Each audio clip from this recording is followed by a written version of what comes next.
Ini ya, aku mute all dulu. Kamu nyalain. Oke. Selamat malam Romo, selamat malam Bapak, Ibu, dan teman-teman yang dikasihi dalam Yesus Kristus. Shalom semuanya, salam sehat selalu ya, tetap semangat. Nah, terima kasih atas kehadiran Anda sekalian, para pencinta kitab suci dari Paroki Sunter maupun luar Paroki Sunter, yang begitu setia dan tetap semangat ya dalam pembelajaran kitab suci pada malam hari ini. Nah, selamat bergabung di dalam webinar kitab suci dengan tema Berjalan dalam Taurat Tuhan.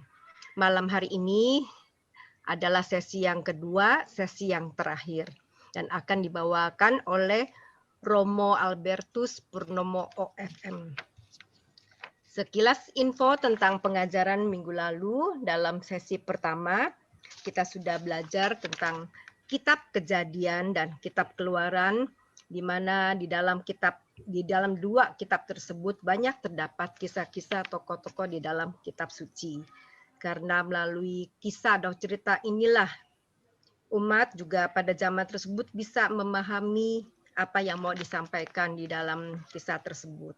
Nah, walaupun banyak terdapat keanehan ataupun kejanggalan yang kita temukan, terutama di dalam kitab Kejadian 1 sampai dengan 11, tapi yang terpenting adalah inti pesan yang mau disampaikan bagi bangsa Israel maupun bagi kita sendiri.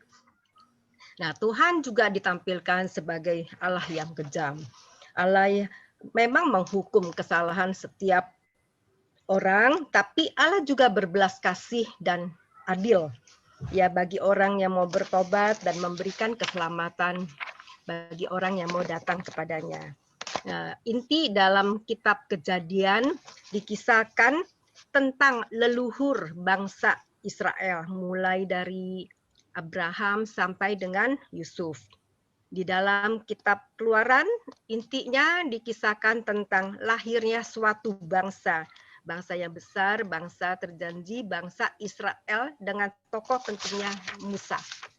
Nah, kitab Keluaran ini ditutup dengan kisah kehadiran Tuhan di dalam kemah pertemuan, di mana biasanya Tuhan tuh hadir di atas gunung, yaitu Gunung Sinai. Tetapi kini Tuhan hadir di tengah-tengah bangsa Israel dan selalu menyertai kemanapun mereka pergi. Nah, pada malam hari ini, mari kita dengarkan kisah selanjutnya, yaitu kitab Imamat, Bilangan, dan Ulangan. Secara langsung kita dengarkan dari Romo Albertus Purnomo OFM. Tapi sebelum kita memulai pengajaran pada malam hari ini, ada baiknya kita mohon penyertaan Tuhan agar acara ini bisa berjalan dengan lancar dan dijauhkan dari segala kendala maupun masalah teknis. Mari kita ungkapkan doa-doa kita melalui doa pembuka yang akan dibawakan oleh Pak Johan. Dipersilakan Pak Johan. Ya, selamat malam Romo dan teman-teman semua. Mari kita hening sejenak untuk doa pembuka. Dalam nama Bapa dan Putra dan Roh Kudus. Amin. Bapa yang penuh belas kasih, kami bersyukur kepadamu. Di masa pandemi COVID-19 ini, kami masih diperkenankan beraktivitas dalam pertemuan secara online.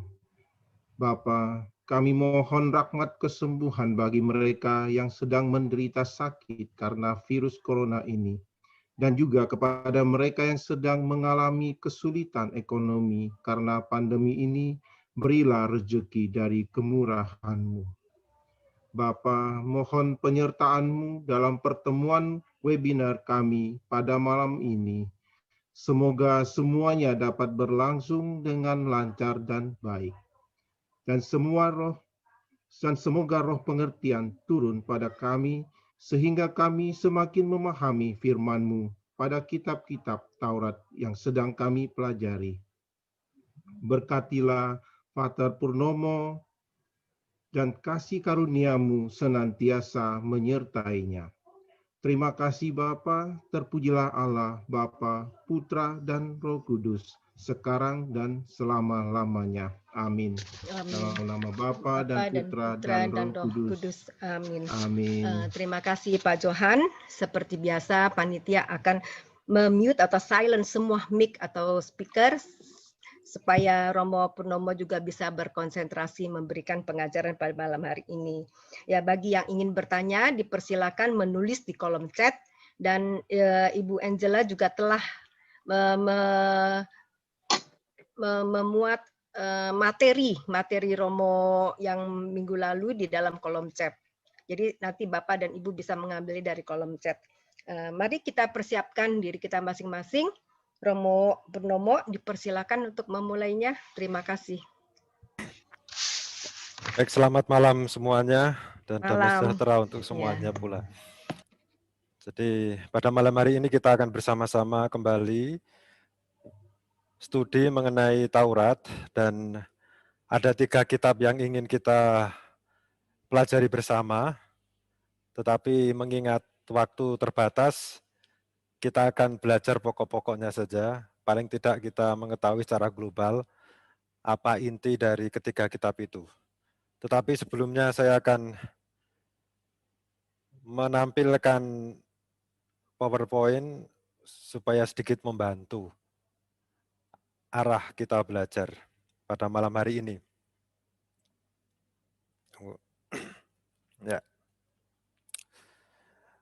Nah, seperti tadi sudah saya singgung, pada malam hari ini kita akan belajar kitab Imamat, kemudian kitab Bilangan, dan kitab Ulangan.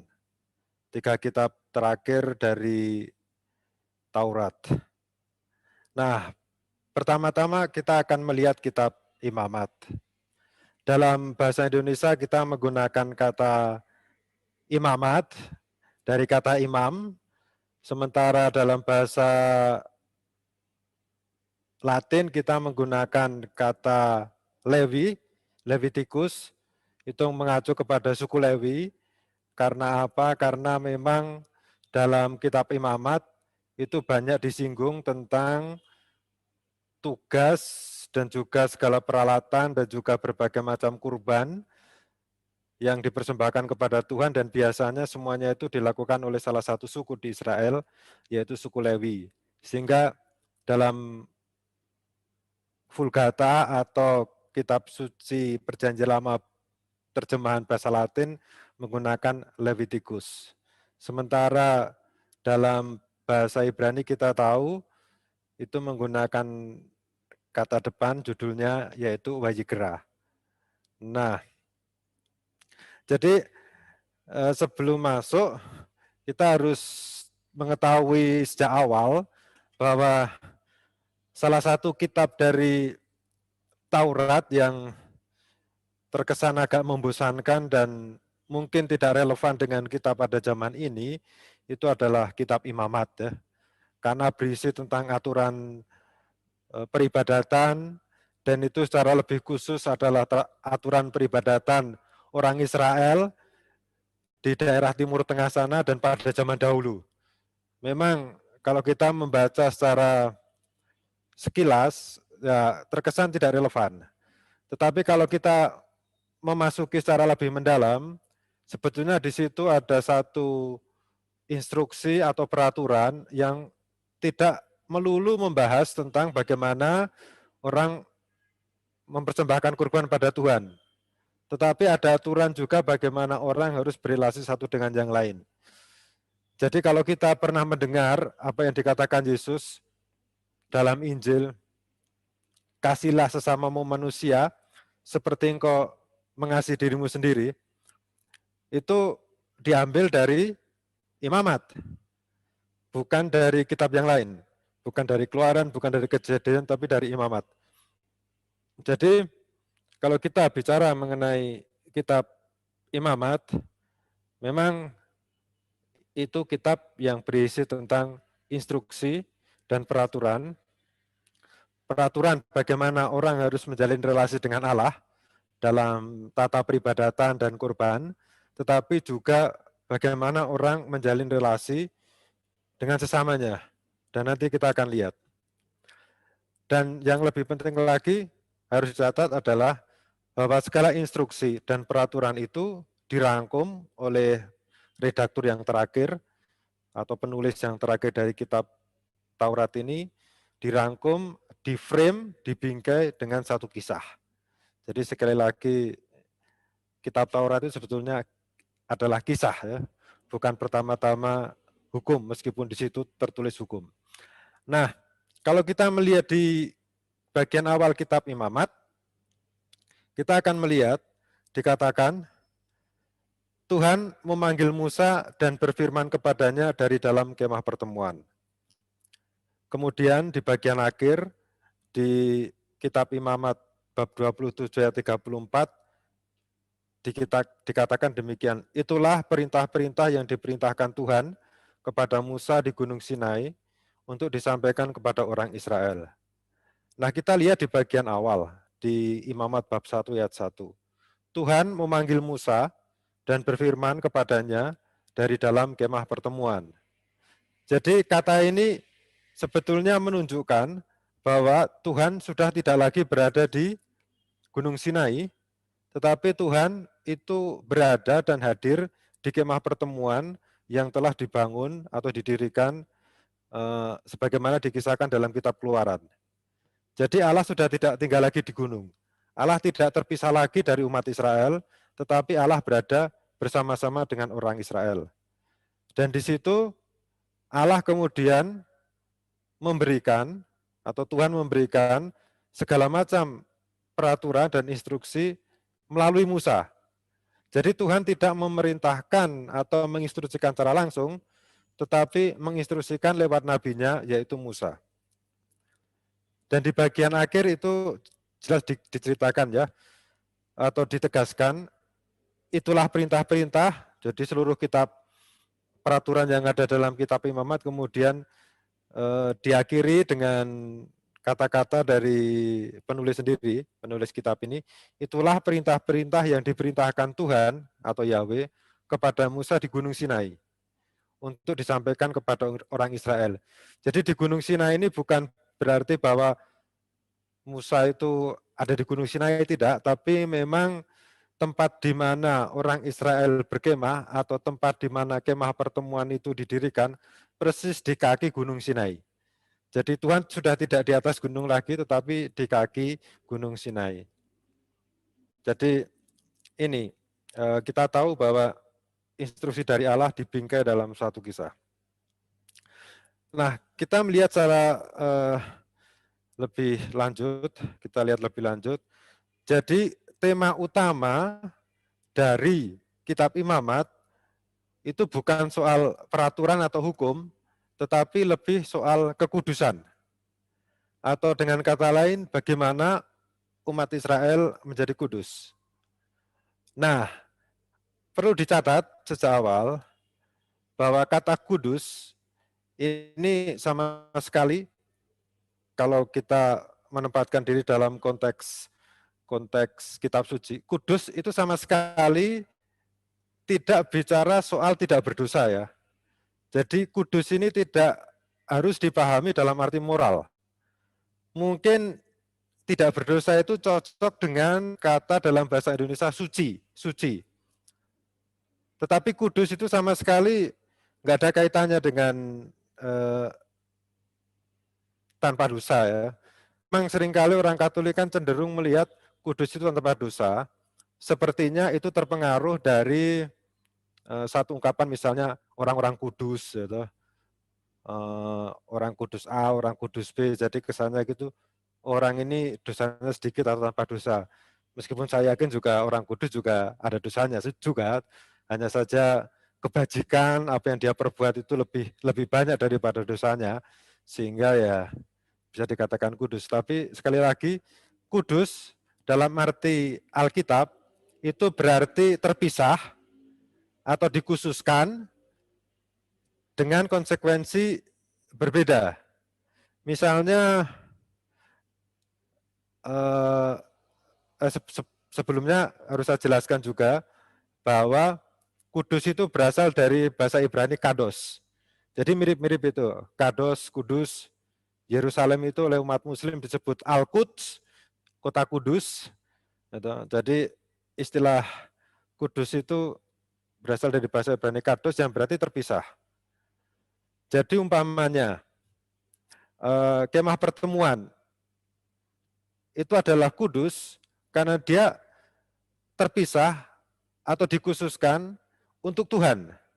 Jadi kudus pertama-tama itu sengaja dipisahkan dan dikhususkan untuk Tuhan.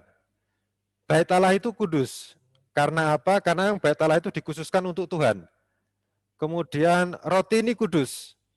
Karena apa? Karena roti ini pertama-tama dikhususkan untuk Tuhan. Imam itu kudus, bukan berarti tanpa dosa, karena memang orang ini dikhususkan, dipisahkan untuk Tuhan.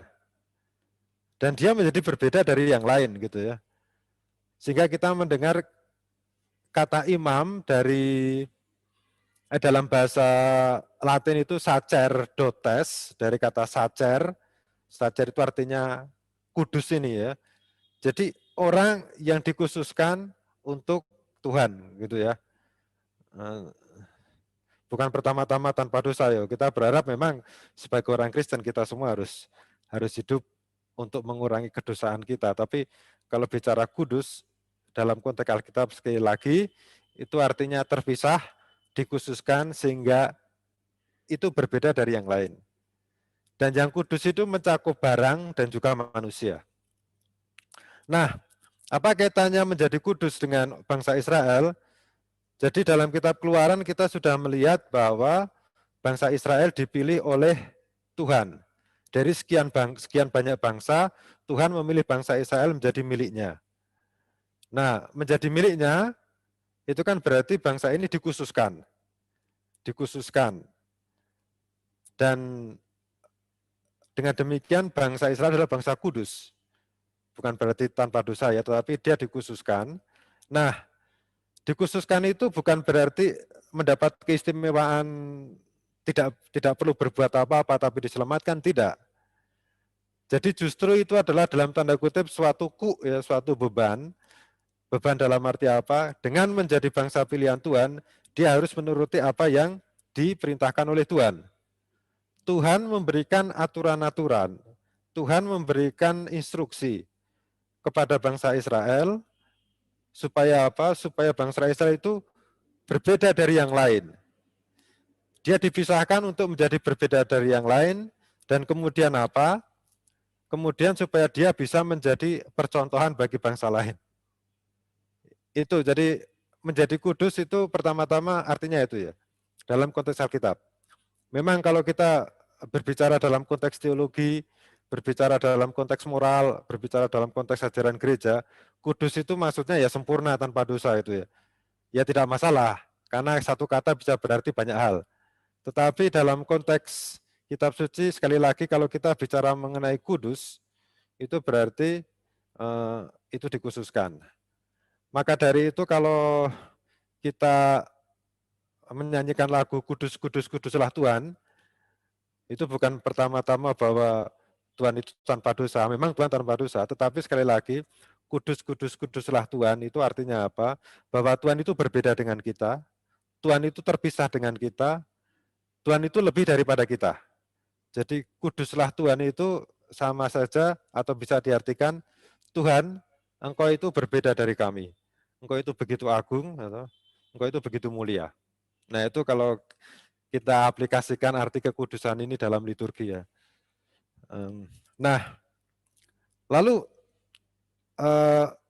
apa yang harus diperbuat bangsa Israel supaya kekudusan ini bisa dipenuhi gitu ya, bisa nampak. Nah, bangsa Israel mempunyai peraturan-peraturan yang berbeda dari yang lain. Jadi peraturan dibuat supaya bangsa Israel menjadi bangsa yang berbeda dari yang lain. Nah, peraturan itu menyangkut apa? Nah, dalam kitab Imamat, di bab 1 sampai bab 7, itu diceritakan atau dipaparkan tentang berbagai kurban persembahan. Bab 8 sampai bab 10 itu bicara mengenai imam, tapi juga persiapan Harun sebagai imam agung, dan diceritakan di situ. Lalu bab 11 sampai bab 15 itu bicara mengenai hukum kemurnian. Lalu bab 17 sampai 27 itu bicara tentang hukum kekudusan. Nah, lalu dalam kitab imamat itu juga disinggung soal imam. Ya. Imam. Jadi imam dalam Perjanjian Lama itu mempunyai fungsi yang berbeda-beda ya. Tetapi pada intinya imam itu mempunyai tugas untuk mempersembahkan kurban atau hewan atau hasil bumi kepada Tuhan di kemah suci. Jadi imam itu adalah perantara. Perantara antara umat dan Tuhan. Memang dalam perkembangan ketika bangsa Israel sudah mendirikan kerajaan, kemudian memiliki bait Allah, kadang-kadang imam itu mempunyai fungsi politis juga ya, sangat berkuasa di istana raja, apalagi kalau itu imam agung. Tetapi ketika masih mengembara di padang gurun, tugas imam itu pada intinya itu adalah menjadi pelayan Tuhan, mempersembahkan kurban kepada Tuhan di kemah suci. Jadi itu saja tugas imam itu ya, mempersembahkan kurban. Tidak ada tugas yang lain. Nah, karena imam itu harus mempersembahkan kurban kepada yang kudus, yaitu Allah sendiri, maka imam harus kudus. Harus dikhususkan dan ada aturan-aturan sendiri untuk imam gitu ya. Jadi tidak mungkin yang mempersembahkan kepada Allah itu orang yang tidak bersih, tidak kudus, dan segala macam. Jadi harus ada perantara, supaya klop gitu loh. Nah, kemudian tentang tugas imam, itu di Imamat bab 10 ayat 10 sampai 11, itu jelas dikatakan ya, haruslah kamu dapat membedakan antara yang kudus dengan yang tidak kudus, antara yang najis dengan yang tidak najis. Jadi tugas imam itu pertama-tama membedakan, oh ini barang ini bersih, barang ini tidak bersih. Ini najis, ini haram. Jadi tugas itu, nah tugas membedakan ini sangat berkaitan dengan mempersembahkan kurban. Maksudnya apa? Kalau mempersembahkan kurban kepada Tuhan itu harus yang baik ya. Bukan yang ya tidak bermutu gitu ya. Harus yang baik. Dan siapa yang bisa menentukan ini baik, ini tidak, ini berkualitas, ini tidak, yaitu imam itu ya. Itu yang tugas yang pertama. Tugas yang kedua adalah mengajarkan kepada orang Israel segala ketetapan yang difirmankan Tuhan kepada mereka dengan perantaran Musa. Jadi selain mempersembahkan kurban yang menjadi tugas utama, tugas para imam adalah mengajarkan ketetapan dan peraturan. Maka dari itu sebetulnya kalau merujuk kepada teks perjanjian lama, atau akar biblis dari kitab suci, sebetulnya tugas imam ya seperti kami ini ya, dua saja yang penting ya, yaitu mempersembahkan kurban. Ya di sini kan tidak ada hewan dan hasil bumi ya, tapi lebih mempersembahkan korban misa ya, memimpin ibadat, dan yang kedua adalah mengajar peraturan Tuhan itu ya. Nah terkadang tugas mengajar ini banyak dilupakan. Mungkin sudah banyak pengajar juga, tapi sebetulnya tugas mengajar itu penting juga bagi seorang imam gitu, baik dahulu maupun sekarang. Nah, mengenai korban itu ada sekurang-kurangnya saya catat ada 4 ya. Ada korban bakaran, ada korban sajian, ada korban keselamatan, dan korban penghapus dosa. Nah, sekali lagi kita harus memahami apa arti dari korban ini ya. Jadi korban itu bukan sekedar ya saya memberikan kepada Tuhan gitu loh. Tapi korban harus dimengerti pertama-tama sebagai ucapan syukur. Ucapan syukur dari umat atau dari bangsa Israel yang dipersembahkan kepada Tuhan Sang Pencipta dan Pemberi hidup. Jadi kalau sudah diberi berkat, sudah bisa makan, sudah bisa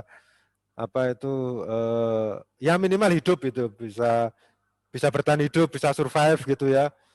Kalau mendapat berkat, mendapat kelimpahan, ya bangsa Israel harus memberikan sedikit ya, katakanlah sedikit dari hasil yang mereka miliki itu atau mereka dapatkan untuk Tuhan. Misalnya kalau bangsa Israel itu beternak, kemudian dalam 1 tahun itu kambingnya beranak 50 gitu ya, tapi ya nggak mungkin sih. Jadi beranak 10 gitu ya. Ya yang satu dipersembahkan kepada Sang Pencipta gitu loh. Caranya ya dipotong, kemudian dibakar, kemudian mungkin bau-baunya itu bisa menyenangkan Tuhan gitu ya. Juga ada kurban sajian. Kalau kurban sajian itu biasanya berasal dari hasil bumi. Gandum misalnya kemudian dibuat roti dan diberikan kepada Tuhan. Nah biasanya ada seperti minggu lalu sudah saya jelaskan, biasanya setiap hari kurban sajian itu yang berupa roti itu diganti. Dan setelah disajikan kepada Tuhan, meskipun tidak dimakan ya, nah kemudian diambil oleh imamnya, dimakan oleh imam sendiri gitu. Jadi kurban sajian itu kalau di Jawa itu seperti sesajen gitu ya. Saya tidak tahu ya apakah ada yang dari Jawa, mungkin pasti ada ya. Pasti tahu gitu yang orang-orang yang kelahiran lama-lama itu pasti tahu sesajen gitu ya. Di setiap tempat kasih makanan, kasih itu ya sama sebetulnya ya. Tidak di Timur Tengah, tidak di Jawa ya, ada satu istilah kearifan lokal atau religiusitas lokal yang ingin memberikan sesuatu yang terbaik, memberikan hasil bumi kepada Sang Pencipta gitu ya. Sama sebetulnya. Kitab suci juga bicara seperti itu ya. Sesajen gitu ya. Hanya caranya beda. Lalu ada korban keselamatan, yaitu sama itu. Jadi kalau ada persoalan atau gini lah, korban keselamatan itu sebetulnya mohon kepada Tuhan supaya Tuhan memberikan kedamaian gitu loh. Nah, bukan hanya sekedar memohon dalam doa saja, tapi biasanya mereka membawa kambing kemudian dipotong. Intensi untuk korban ini adalah supaya memberikan keselamatan atau juga sama supaya Tuhan menghapus dosa gitu. Jadi bukan sekedar ya Tuhan ampunilah aku dosa-dosaku. Ya memang itu mungkin Tuhan mengampuni, tapi supaya lebih mantap gitu ya. Itu biasanya mereka memotong hewan kurban untuk diberikan kepada Tuhan. Dan mereka kemudian ya pasti ini Tuhan akan mengampuni dosa saya gitu. Atau kalau diaplikasikan dalam hidup kita sehari-hari juga korban itu tidak harus berupa ini ya hewan gitu ya, bangkrut nanti kalau kita sedikit-sedikit beli kambing gitu. Tetapi juga bisa dengan derma gitu ya. Derma itu dianggap sebagai kurban penghapus dosa juga bisa gitu. Enggak masalah sebetulnya. Kalau kita mengaku dosa di hadapan imam ya. Aduh, kok dendanya cuma 5 kali salam Maria gitu, tidak mantep ini nih. Ya udah bikin silih sendiri gitu ya. Beri derma kepada orang miskin dan segala macam, enggak masalah itu ya. Jadi bagaimana mengaplikasikan kitab imam dalam hidup kita sehari-hari, ya kita bisa mempersembahkan kurban tetapi tidak harus dalam bentuk ya seperti yang tertulis dalam kitab suci ya. Bisa dalam bentuk yang lain gitu. Tapi intinya kurban sebagai rasa syukur kepada Tuhan atas apa yang diberikan Tuhan kepada kita. Kita lanjut. Nah ini yang menarik ini. Jadi dalam kitab imamat itu juga diatur ya tentang makanan gitu ya. Apa yang harus dimakan, apa yang tidak harus dimakan. Binatang-binatang mana yang boleh dimakan, binatang-binatang mana yang tidak boleh dimakan. Saya pernah menulis di dalam mingguan hidup di bagian kolom tentang koser ya. Jadi mengapa bangsa Israel itu terlalu saklek atau terlalu kaku dalam hal makanan? Karena apa? Karena memang mereka itu pertama-tama ingin membedakan diri mereka dari bangsa lain dari makanan itu gitu loh. Jadi ada istilah makanan ini koser, bisa dimakan, makanan ini tidak koser gitu loh. Atau dalam bahasa Arab, makanan ini halal, ya satunya lagi haram gitu ya. Misalnya di dalam Imamat bab 11 ayat 2 sampai 4 ya. Dikatakan demikian. Inilah binatang-binatang yang boleh kamu makan dari segala binatang berkaki 4 yang ada di atas bumi. Setiap binatang yang berkuku belah, yaitu yang kukunya bersela panjang, dan yang memamah biak, boleh kamu makan. Tetapi inilah yang tidak boleh kamu makan, dari yang memamah biak, atau dari yang berkuku belah. Unta, nah itu tidak boleh. Itu haram itu unta itu. Kalau dimakan tidak bisa itu. Karena memang mamah biak tapi tidak berkuku belah. Haram itu bagimu. Memang ada banyak aturan, silakan saudara dan saudari baca sendiri dari bab 11 sampai bab 11 ayat 2 sampai 4. Tetapi mungkin kita tidak perlu harus mengikuti secara harfiah apa yang dikatakan oleh kitab Imamat. Ya. Mungkin untuk orang Timur Tengah cocok gitu loh, tapi untuk orang Indonesia tidak. Ada beberapa hal yang yang mungkin untuk mereka bolehlah. Nah, jadi kalau kita membaca kitab suci atau dalam tradisi Yahudi, itu ada urutan makanan yang kosher. Kosher itu artinya murni bisa dimakan, dan yang tidak kosher. Jadi yang kosher itu sayuran. Sayuran itu semua kosher. Jadi tidak ada sayuran yang haram dan halal, itu tidak ada itu loh. Itu semuanya. Ya. Kecuali kalau sayuran itu tiba-tiba ditelai itu apa ya kalau dalam bahasa Indonesia itu? Ya dikotori dengan tainya gitu ya. Itu tidak kosher lagi gitu ya. Tidak bisa dimakan. Nah, daging itu bangsa Israel itu ada dua ya, ada bisa dimakan dan tidak bisa dimakan. Kalau yang ternak-ternak itu seperti lembu, kambing, domba segala bisa dimakan. Tetapi binatang yang aneh-aneh seperti binatang liar, terenggiling, kemudian kelelawar dan segala macam itu tidak boleh dimakan. Nah, dalam tulisan saya di majalah Hidup itu saya memiliki kesimpulan demikian ya. Memang di dalam hidup ini ada binatang yang bisa kita makan, tetapi ada binatang yang tidak boleh kita makan karena apa?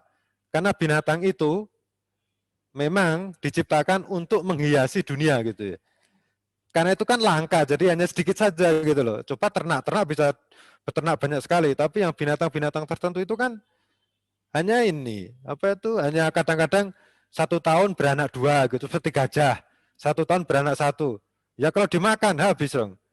Dunia tidak menjadi indah lagi. Jadi kesimpulan saya itu, yaitu ada binatang yang diciptakan untuk menghiasi dunia gitu loh.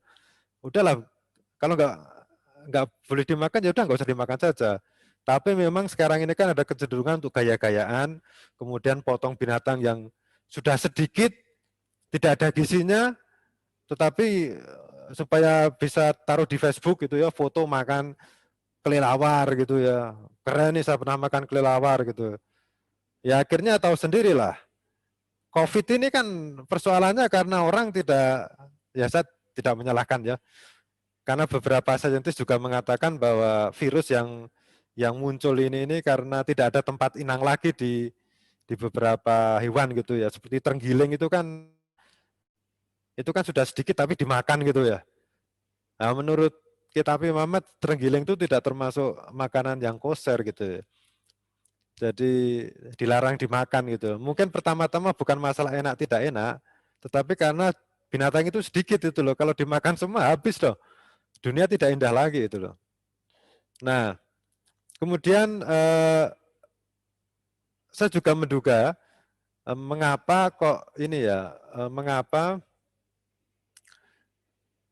bangsa Israel itu dalam aturannya itu sangat ketat dengan makanan, itu juga untuk menjaga kesehatan mereka. Apalagi di padang gurun toh. Di padang gurun pada waktu itu ya. Jalan di padang gurun itu kalau umpamanya makan makanan yang tidak berguna untuk tubuh, itu akan cepat mati gitu ya. Jadi pertama-tama ada larangan dari Tuhan untuk makan ini dan makan itu, bukan pertama-tama untuk ini perintah Tuhan maka harus dilaksanakan, tidak. Kita harus melihat bahwa perintah Tuhan itu pasti ada gunanya untuk kesehatan manusia gitu loh. mengapa sayuran itu kosher, maksudnya halal, bisa dimakan, karena memang sayuran itu cocok untuk tubuh manusia gitu ya. Mengapa kok hewan-hewan itu hanya beberapa yang bisa dimakan untuk manusia gitu, seperti unggas dan segala macam? Karena memang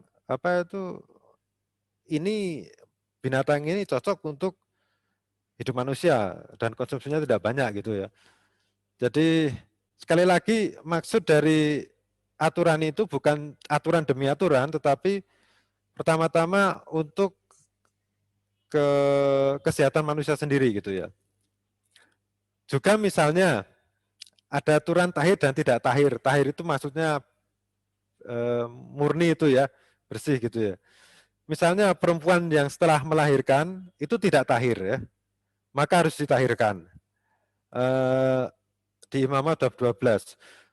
Ya saya tidak tahu tentang soal persalinan atau perempuan yang melahirkan, itu urusan dokter. Tapi kadang-kadang saya berpikir, mengapa kok perempuan yang setelah melahirkan itu harus ditahirkan, harus dibersihkan? Yaitu berkaitan dengan kebersihan ya.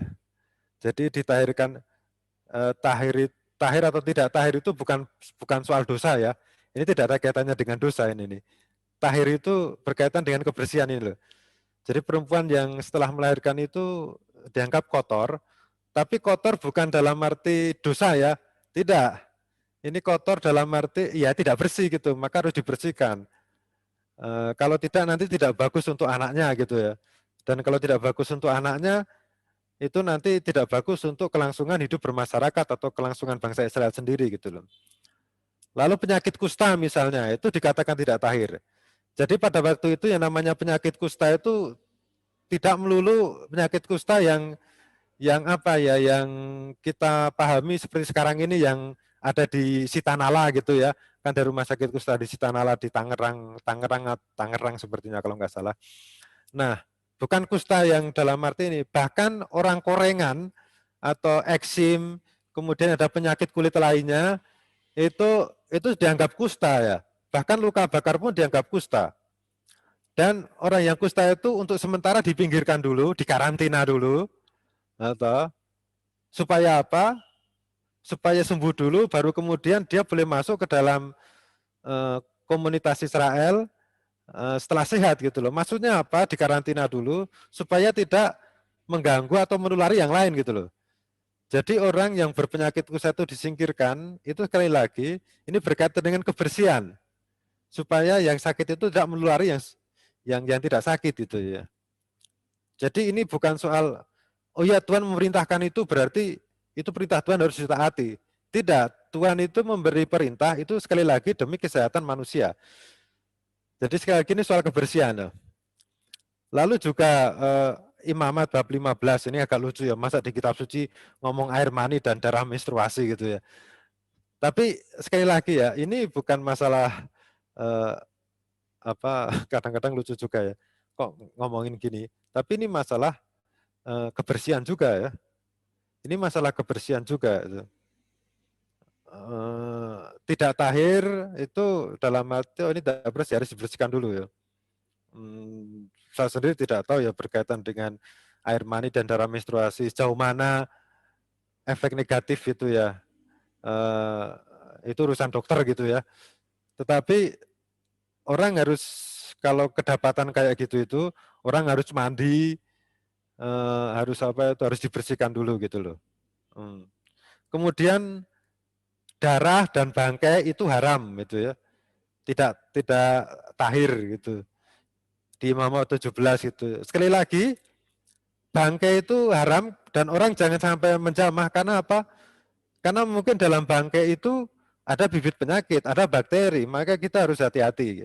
Bangsa Israel harus hati-hati. Jadi ini menyangkut masalah kebersihan juga. Maka dari itu kalau bicara mengenai hukum kemurnian, itu menurut pendapat saya, ini kan bicara mengenai pentingnya kebersihan itu, sederhana sekali ya.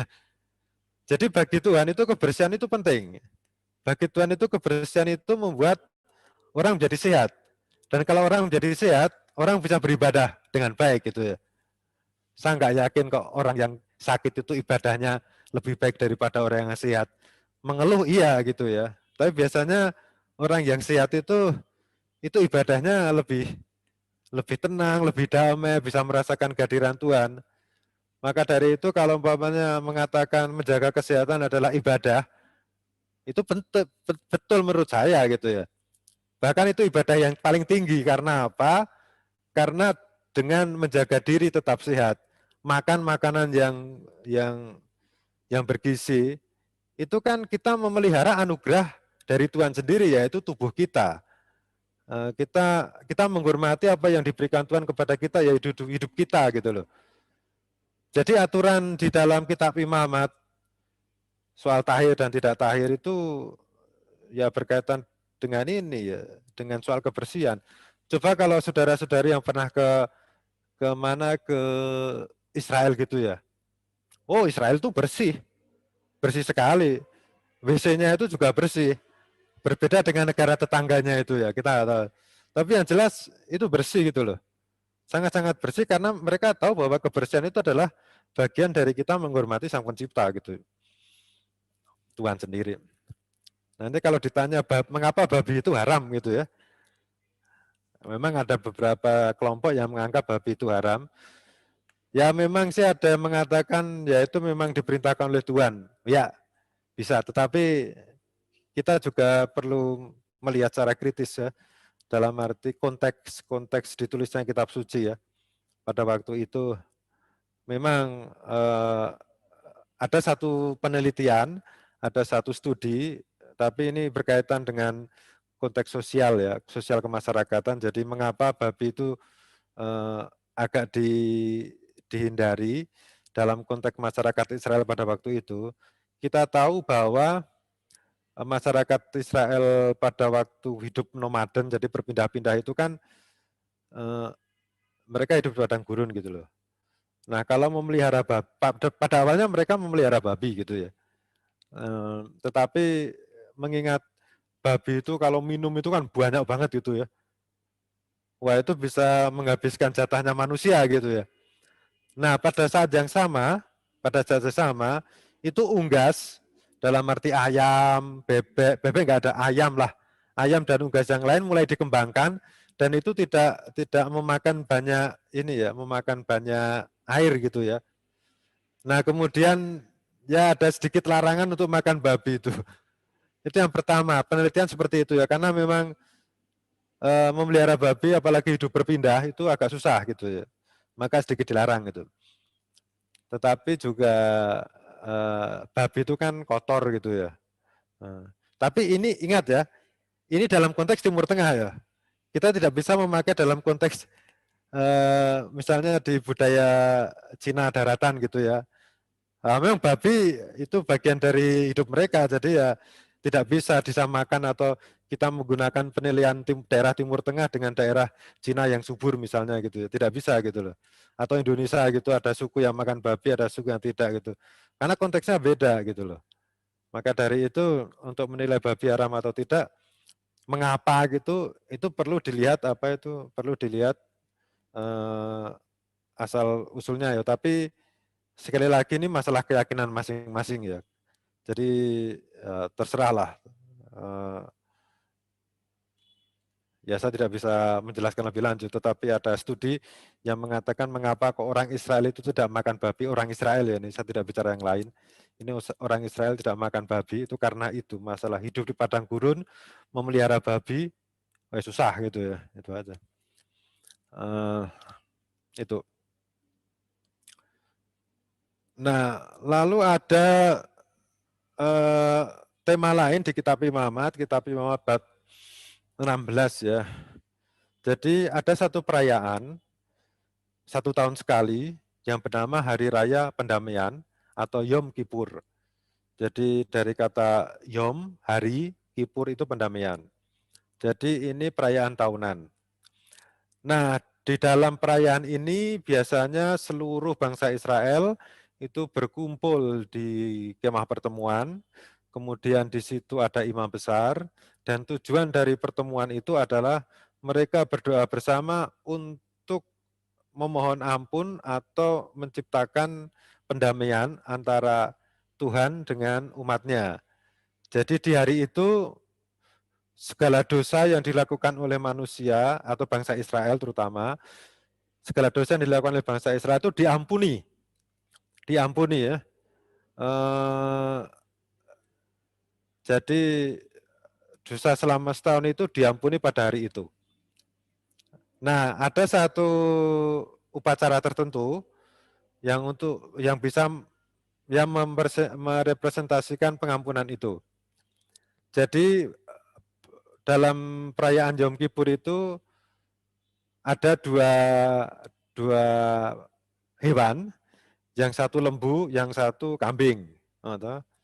Nah, yang lembu itu kemudian disembelih, kemudian dipotong-potong, darahnya dimasukkan ke dalam baskom, kemudian darah itu kemudian yang pertama itu dibawa oleh imam besar ke kemah pertemuan di depan tabut perjanjian, darah itu dipercikan ke tabut perjanjian.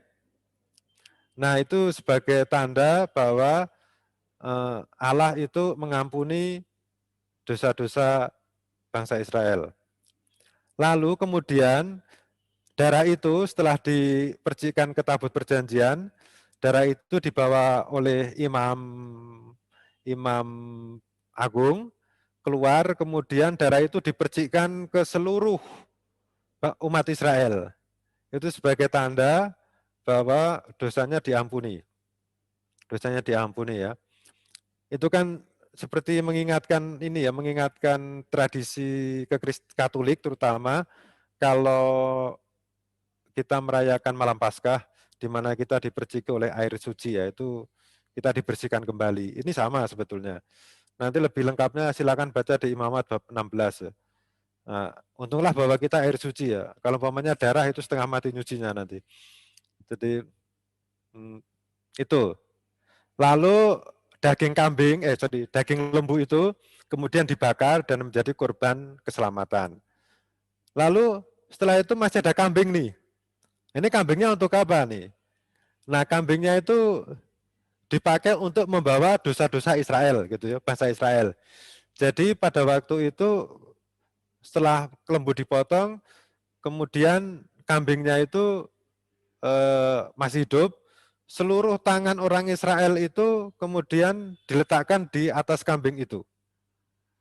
Atau itu sebagai tanda semua dosa orang Israel itu ditempelkan ke kambing itu. Dan yang terakhir adalah dosa imam agung. Jadi imam besar pun itu masih memiliki dosa. Dan itu juga ditempelkan ke kambing. Nah, setelah semua itu ditempelkan, kambing itu digiring keluar lalu dilepas di padang gurun. Nah, menurut Imamat 16, kambing itu diberikan kepada Asasel. Asasel itu roh jahat yang menunggu padang gurun. Itu suatu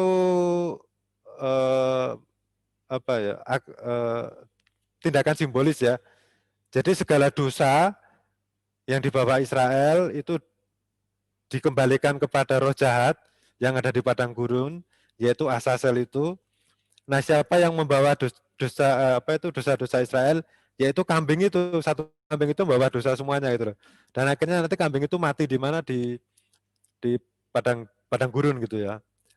Nah, memang ada dua hal yang bisa kita lihat di sini ya, yang sebetulnya masih ada kaitannya dengan kita ya. Pengakuan dosa, sakramen pengakuan dosa. Itu kan sebenarnya sakramen pendamaian ya. Memang tidak diperciki, tidak apa, tapi segala dosa kita lemparkan kepada pastornya gitu ya. Kita anggap pastor itu seperti kambing gitu ya. Jadi seluruh dosa kita serahkan kepada pastor supaya nanggung dosa gitu. Setelah itu kita tenang tentram gitu. Memang ya ini sharing saja, jangan pernah berpikir bahwa pastor itu mengingat-ingat dosa. Enggak pernah lah.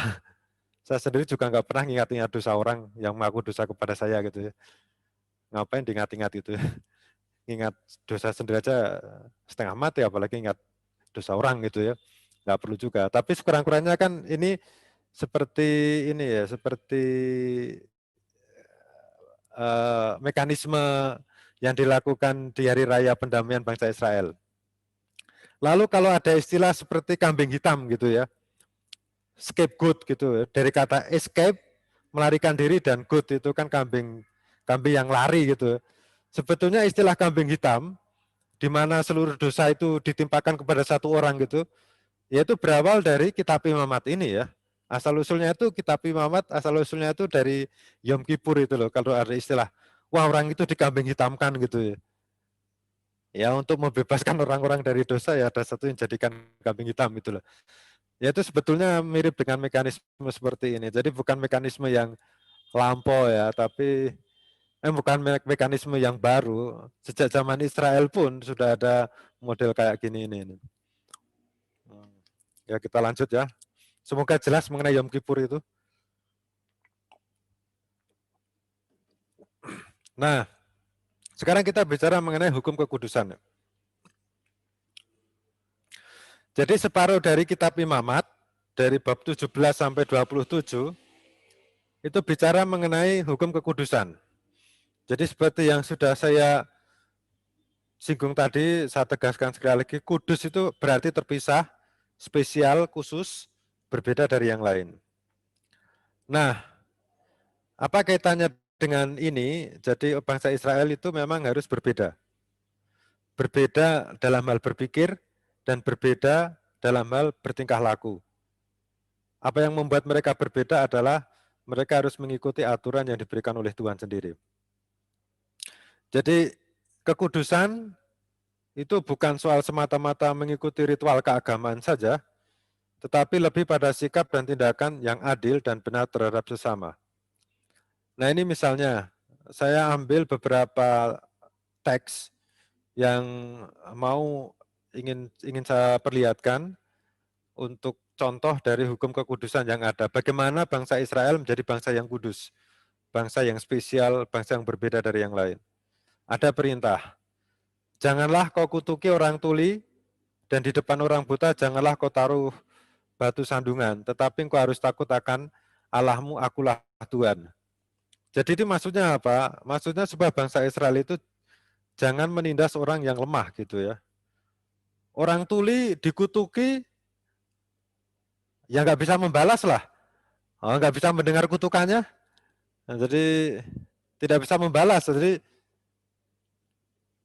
jangan berbuat yang tidak baik kepada orang yang lemah. Di depan orang buta jangan kau taruh batu sandungan. Ini sudah orang buta tidak melihat. Ini ditaruh batu sandungan kan? Ini tindakan tidak manusiawi gitu loh. Boro-boro orang buta ya. Bahkan orang yang bisa melihat pun jangan ditaruh batu sandungan gitu loh. Supaya tidak menyengsarakan orang. Intinya begini, intinya bahwa Allah itu meminta kepada bangsa Israel. Meminta kepada bangsa Israel supaya apa? Supaya jangan menyiksa orang lain. Itu. Harus lebih mengedepankan nilai-nilai kemanusiaan. Kemudian ada aturan lagi. Dikatakan demikian. Jangan kamu berbuat curang dalam peradilan.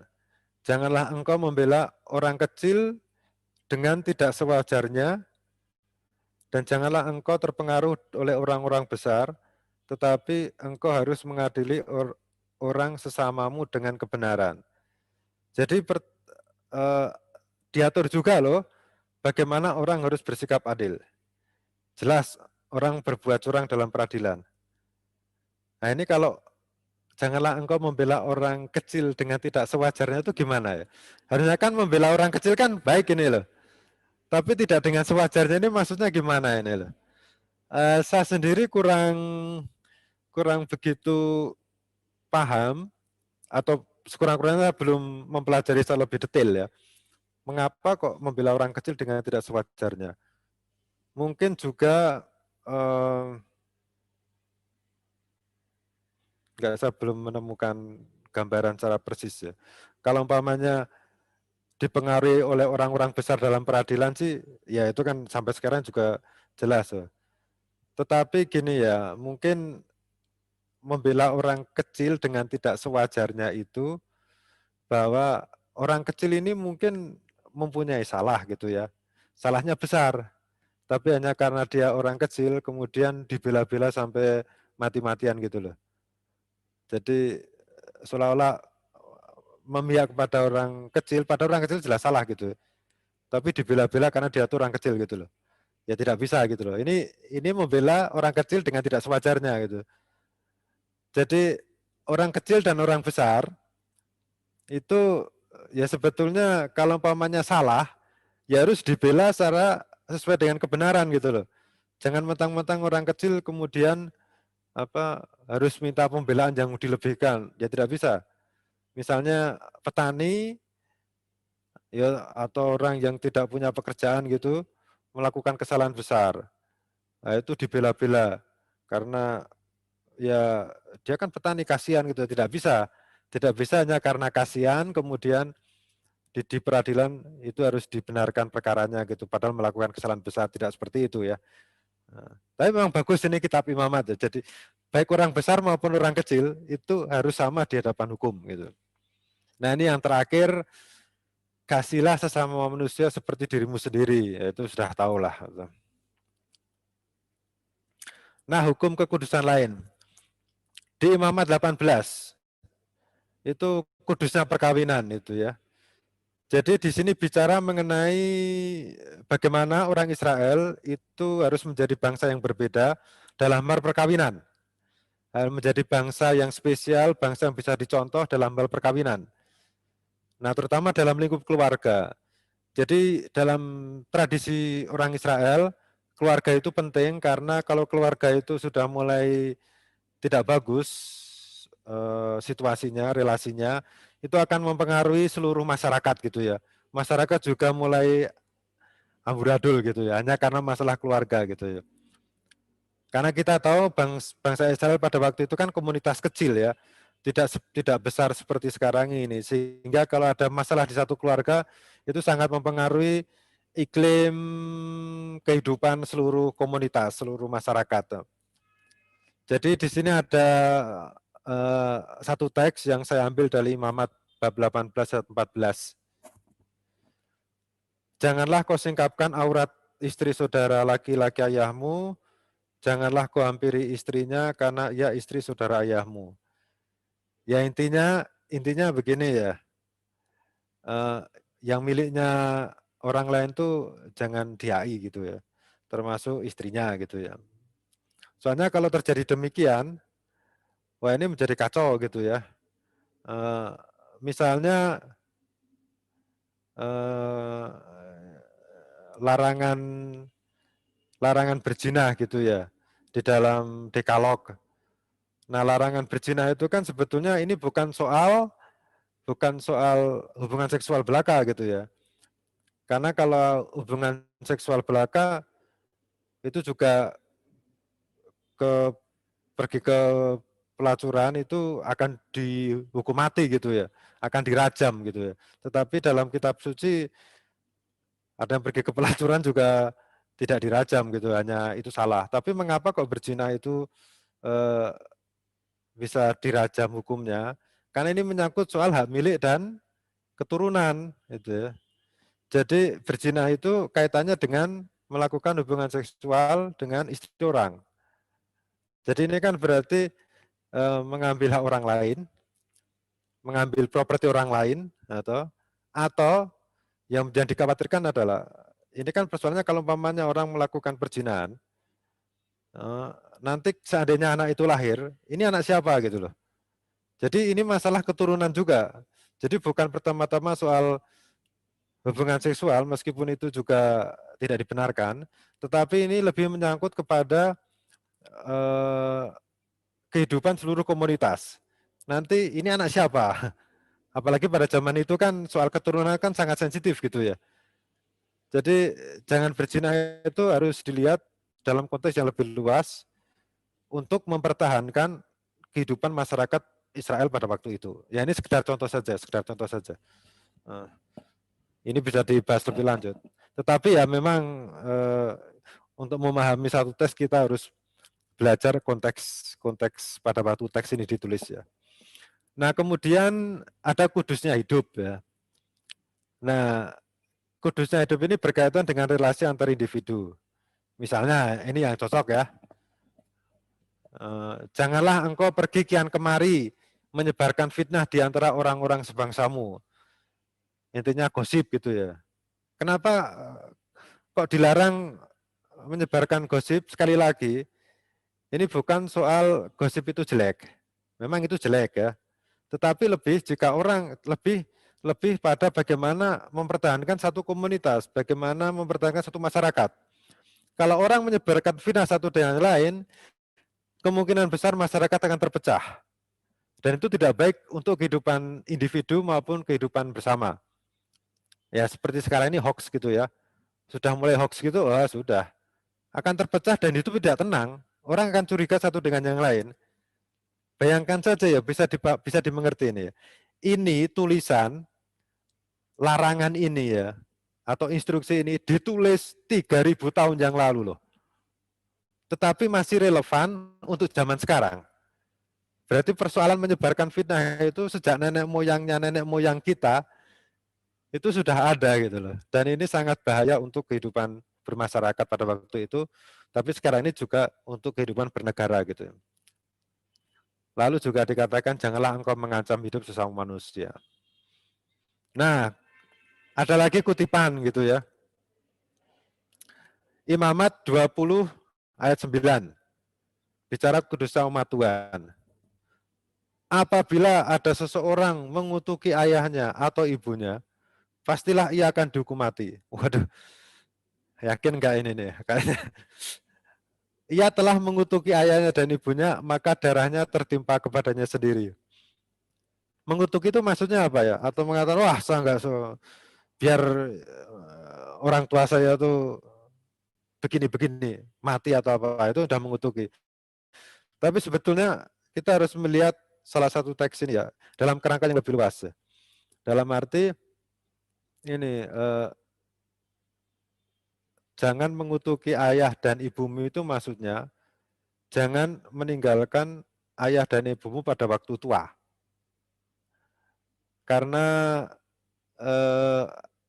kecenderungan orang itu kalau sudah yang tua sudah tinggalkan saja gitu ya, karena nggak mau repot gitu ya. Sehingga saya menulis di buku Pejuang Pemenang Pecundang, buku saya Hitam Putih Manusia dalam Alkitab itu, di situ saya tulis sebetulnya perintah keempat dalam 10 perintah Allah. Jadi perintah pertama untuk perintah pertama dalam kaitannya dengan relasi manusia dengan manusia, hormatilah orang tuamu. Ya, toh? Kalau bicara mengenai hormatilah orang tuamu ini bukan perintah untuk anak-anak ya. Ini justru perintah untuk orang-orang dewasa itu yang harus memperhatikan orang tuanya pada waktu tua. Memang sih saya yang sering mendengar kalau pengakuan itu yang mengaku dosa hormat yang orang tua ya berkaitan dengan perintah keempat anak kecil itu. Dalam arti ini mah biasa ya. Tapi yang tua-tua malah nggak ada yang yang menceritakan, aduh saya itu orang tuanya begini-begini itu. Justru hormatilah ibu dan hormatilah ayah dan ibumu, orang tuamu itu perintah untuk orang dewasa supaya memperhatikan orang lansia itu ya. Itu memang kadang salah kaprah juga sih pemahamannya, tapi nggak apa-apa. Nah ini sebagai contoh saja. Lalu kudusnya para imam. Janganlah mereka menggunduli sebagian kepalanya. Ini kalau gundul sendiri gimana itu ya? Botak itu ya saya juga termasuk, tapi ya ini lain. Dan janganlah mereka mencukur tepi janggutnya, janganlah mereka menggores kulit tubuhnya, termasuk ditato itu ya, jangan gitu. Karena apa itu ya? Untuk imam itu semuanya harus bersih, harus tidak ada cacat, karena di hadapan Tuhan harus sesuatu yang terbaik, ya, dikhususkan gitu ya. Jadi goresi kulit, kemudian ditato, itu ya untuk imam nggak bisa gitu ya. Pada zaman itu, saya tidak tahu zaman sekarang ya. Zaman itu tidak bisa, karena dia kontak dengan Tuhan ya harus ini ya, harus bersih ya semuanya itu. Itu. Nah, jadi sampai di sini saya harap supaya bisa paham ya tentang apa itu inti dari kitab Imamat itu bicara mengenai kekudusan. Kudus itu pertama-tama dia menjadi berbeda, dia menjadi spesial, dia terpisah untuk Tuhan dan pada akhirnya dia menjadi contoh bagi yang lain. Nah, ini yang diinginkan oleh Tuhan terhadap bangsa Israel. Kalau bisa mengikuti semua peraturan tersebut, dia itu kudus dalam arti ya dia menjadi spesial di hadapan Allah gitu. Ya. Sekarang kita lihat kitab Bilangan. Sebetulnya kalau kita bicara mengenai kitab Bilangan, kata kuncinya cuma satu kok. Kata kuncinya itu pemberontakan gitu ya. Pemberontakan bangsa Israel terhadap pemimpinnya Musa dan Harun dan terhadap Tuhan sendiri. Dan kemudian akibat pemberontakan itu maka bangsa Israel dikutuk untuk mengembara di padang gurun selama 40 hari dan sebagai sarana untuk menghabiskan atau melenyapkan orang-orang yang memberontak itu dan kemudian diganti dengan generasi yang baru yang lahir di padang gurun. Jadi intinya itu ya, pemberontakan bangsa Israel, pengembaraan di padang gurun, dan generasi baru orang Israel. Nah, kitab Bilangan itu terdiri dari 36 bab.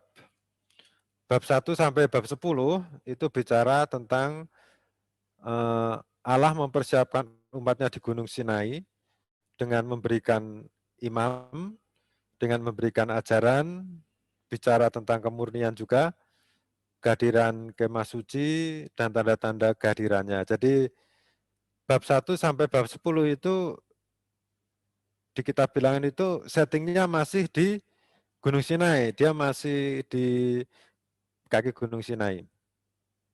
Nah, mulai bab 11 sampai bab 16 itu bangsa Israel mulai berjalan. Mulai berjalan dari Gunung Sinai ke suatu tempat yang bernama Kades. Nah, di Kades ini diceritakan bagaimana umat tidak percaya kepada Tuhan. Nah, kemudian di bab 17 sampai 36 Tuhan tetap memperhatikan dan memelihara umatnya dalam perjalanan di padang gurun. Jadi setelah pemberontakan, Tuhan bukannya, ya sudahlah kalau memberontak mati sekalian, tidak. Dia tetap setia kepada janjinya untuk mengantar bangsa Israel menuju ke tanah terjanji. Tetapi orang-orang yang memberontak ini, tadi sudah saya katakan, mereka akan mati di padang gurun. Kemudian yang masuk ke dalam tanah terjanji, itu adalah anak-anak dari mereka yang memberontak dan mati di padang gurun ini. Nah, disitulah Tuhan itu memperhatikan dan memelihara umatnya ya, dengan memperhatikan generasi yang baru gitu. Nah, kita lihat mengapa bangsa Israel memberontak. Ya. Pertama, karena mereka bernasib buruk gitu ya. Di Bilangan bab 11 ayat 1 sampai 2 misalnya. Dikatakan pada suatu kali bangsa itu bersungut-sungut di hadapan Tuhan tentang nasib buruk mereka. Dan ketika Tuhan mendengarnya, bangkitlah murkanya. Kemudian menyalalah api Tuhan di antara mereka dan merajalela di tepi tempat perkemahan. Lalu bertiarlah bangsa itu kepada Musa dan Musa berdoa kepada Tuhan, maka padamlah api itu. Jadi mereka bersungut-sungut jengkel gitu loh. Aduh, kok dibawa ke padang gurun nih. Kurang ajar Musa nih. Nah, Tuhan mendengar dan api Tuhan, maksudnya Tuhan membuat kebakaran gitu. Dah, nasib buruk mereka tidak terima gitu. Kemudian ini mereka komplain tentang makanan juga. Jadi dikatakan orang-orang bajingan, saya nggak tahu terjemahannya, ini lucu ya. Orang-orang bajingan di antara orang-orang bajingan yang ada di antara mereka kemasukan nafsu rakus. Tunggu sebentar. Kemasukan nafsu rakus dan orang-orang Israel pun menangislah pula serta berkata, siapakah yang akan memberi kita makan daging? Kita teringat kepada ikan yang kita makan di Mesir dengan tidak bayar apa-apa, kepada mentimun dan semangka, bawang prei, bawang merah, bawang putih. Saya nggak tahu terjemahannya itu betul atau enggak. Ada bawang merah, padahal bawang merah kan sebetulnya di Indonesia saja ini. Dan bawang putih. Tetapi sekarang kita kurus kering. Tidak ada sesuatu apapun kecuali mana ini saja yang kita lihat. Nah, sebelum masuk, kita harus tahu bahwa terjemahan kitab suci kita itu memang banyak spekulasi ya. Karena ada beberapa tanaman yang ada di Israel, tapi tidak tumbuh di tempat kita itu ya. Kadang-kadang kita juga bingung ini mau terjemahin apa ini ya. Cari padan-padanannya gitu ya. Misalnya seperti biji sesawi gitu ya. Kita mikirnya di sini sawi yang biasa dijual di mana itu, sawi yang biasa dijual di pasar gitu ya. Tapi kok kemudian ada cerita biji sesawi itu kemudian muncul cabang-cabang gitu kan, udah mikir juga ini nih model apaan ya tumbuhan ini gitu. Kemudian salah satu contohnya juga apa ini ya, pohon yang dinaiki Sakyus itu namanya apa? Pohon apa itu selupa. Pohon ara itu ya. Sorry. Pohon ara. Nah, pohon ara ini kan sebetulnya kalau lihat sendiri itu pendek-pendek loh itu. Tidak gede-gede gitu. Nah, sebetulnya kan dalam bahasa Yunaninya itu kan sikamor. Pohon sikamor itu memang besar. Tetapi dalam terjemahan bahasa Indonesia disebut pohon ara gitu. Jadi pohon ara kok dinaiki gitu ya. Ya kadang-kadang itu adalah masalah bagi kita terjemahan. Enggak masalah, kita kembali ke sini. Jadi mereka komplain karena makanan di padang gurun itu tidak enak itu dibandingkan dengan makanan pada waktu mereka di Mesir gitu ya. Tapi yang menarik di sini ya, lihat orang-orang bajingan yang ada di antara mereka kemasukan nafsu rakus.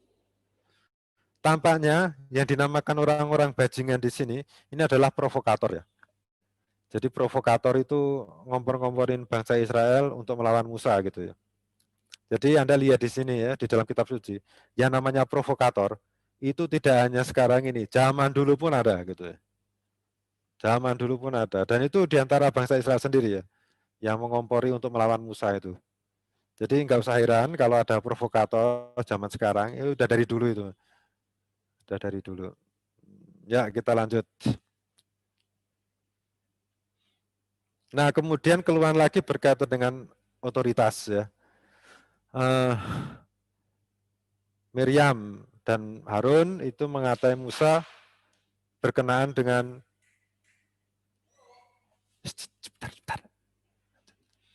Miriam dan Harun berkenaan dengan perempuan Kus yang diambilnya. Sebab memang ia telah mengambil seorang perempuan Kus. Kata mereka, sungguhkah Tuhan berfirman dengan pengantaran Musa saja, bukanlah dengan pengantaran kita juga ia berfirman, dan kedengaran hal itu kepada Tuhan. Jadi di sini ditunjukkan bahwa ini si Miriam dan Harun itu melawan ini Musa gitu. Tapi berkaitan dengan ini Anda bisa lihat dari buku saya dari awal sampai Miriam saya membahas ini secara lebih mendetail. Nah, ada teks lain yang juga berbicara mengenai pemberontakan ya. Di Bilangan bab 14 ayat 1 sampai 4. Dikatakan, lalu segenap umat itu mengeluarkan suara nyaring dan bangsa itu menangis pada malam itu. Bersungut-sungutlah semua orang Israel kepada Musa dan Harun, dan segenap umat itu berkata kepada mereka, sekiranya kami mati di tanah Mesir atau di padang gurun, mengapakah Tuhan membawa kami ke negeri ini, supaya kami tewas oleh pedang, dan istri kami, anak-anak kami menjadi tawanan. Bukankah lebih baik kami pulang ke Mesir? Jadi di sini juga ditampilkan alasan mengapa mereka memberontak, karena rupanya hidup di padang gurun itu tidak menyenangkan ya. hidup bebas, merdeka, tapi berat. Ya. Mendingan hidup menjadi budak tapi terjamin itu. Nah ini kan memang pergulakan bangsa Israel pada waktu itu ya. Mengapa mereka memberontak? Karena mereka belum siap. Mereka belum siap untuk berhadapan dengan ini situasi yang baru. Kita lanjut. Nah, lalu apa hukuman terhadap Israel yang memberontak itu? Lihat ini, saya ambilkan beberapa poin, beberapa teks ya. Jadi dikatakan Tuhan demikian. Hanya demi aku yang hidup dan kemuliaan Tuhan memenuhi seluruh bumi. Semua orang telah melihat kemuliaanku dan tanda-tanda mukjizat yang kuperbuat di Mesir, di padang gurun, namun telah 10 kali mencobai aku dan tidak mau mendengarkan suaraku, pastilah tidak akan melihat negeri yang kujanjikan dengan bersumpah kepada nenek moyang mereka. Semua yang menista aku tidak akan melihatnya. Jadi apa hukuman orang terhadap mereka yang memberontak? Jelas di sini dikatakan mereka tidak akan melihat negeri yang kujanjikan. Jadi sudah diberi mukjizat, diberi tanda-tanda, diberi kemerdekaan, tetapi mereka malah mencobai Tuhan. Jadi mereka yang keluar dari Mesir itu mendapat hukuman, mereka tidak akan melihat negeri yang kujanjikan. Dengan kata lain, mereka akan mati. Dan itu juga ditegaskan di ayat selanjutnya. Demi aku yang hidup, demikianlah firman Tuhan. Bahwasanya seperti yang kamu katakan di hadapanku, demikianlah akan kulakukan kepadamu. Di padang gurun ini bangkai-bangkaimu akan berhantaran. Yakni semua orang di antara kamu yang dicatat, semua tanpa terkecuali, yang berumur 20 tahun ke atas.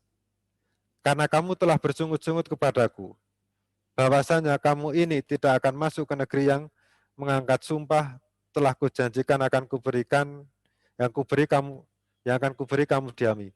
Kecuali Kaleb bin Yefun dan Yosua bin Nun. Jadi dari mereka yang pada waktu itu berumur 20 tahun ke atas, mereka akan mati di padang gurun. Kecuali 2 orang saja, Kaleb dan Yosua, mereka yang boleh masuk ke tanah terjanji. Jadi Miriam meninggal di Kades, Harun meninggal di Gunung Hor, Musa meninggal di Moab. Ketiga pemimpin itu meninggal di padang gurun. Kemudian yang lain-lainnya itu mati semua. Jadi mereka yang masuk ke tanah Kanaan itu adalah generasi baru umat Israel, orang Israel yang lahir di padang gurun. Mereka yang mengalami peristiwa Laut Merah, mengalami mukjizat Laut Merah, itu mereka mati semua di padang gurun karena memberontak terhadap Tuhan. Nah, orang-orang yang lahir di padang gurun inilah yang kemudian masuk ke padang gurun. Jadi jangan pernah menganggap orang-orang yang melarikan diri, maksudnya melewati Laut Merah, kemudian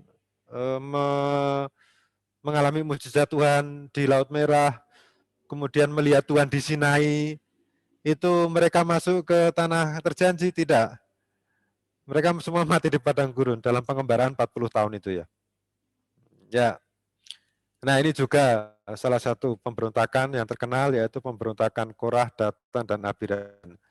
Dan apa yang ingin saya tunjukkan di sini adalah hukuman Tuhan itu memang agak mengerikan ya untuk mereka yang memberontak terhadap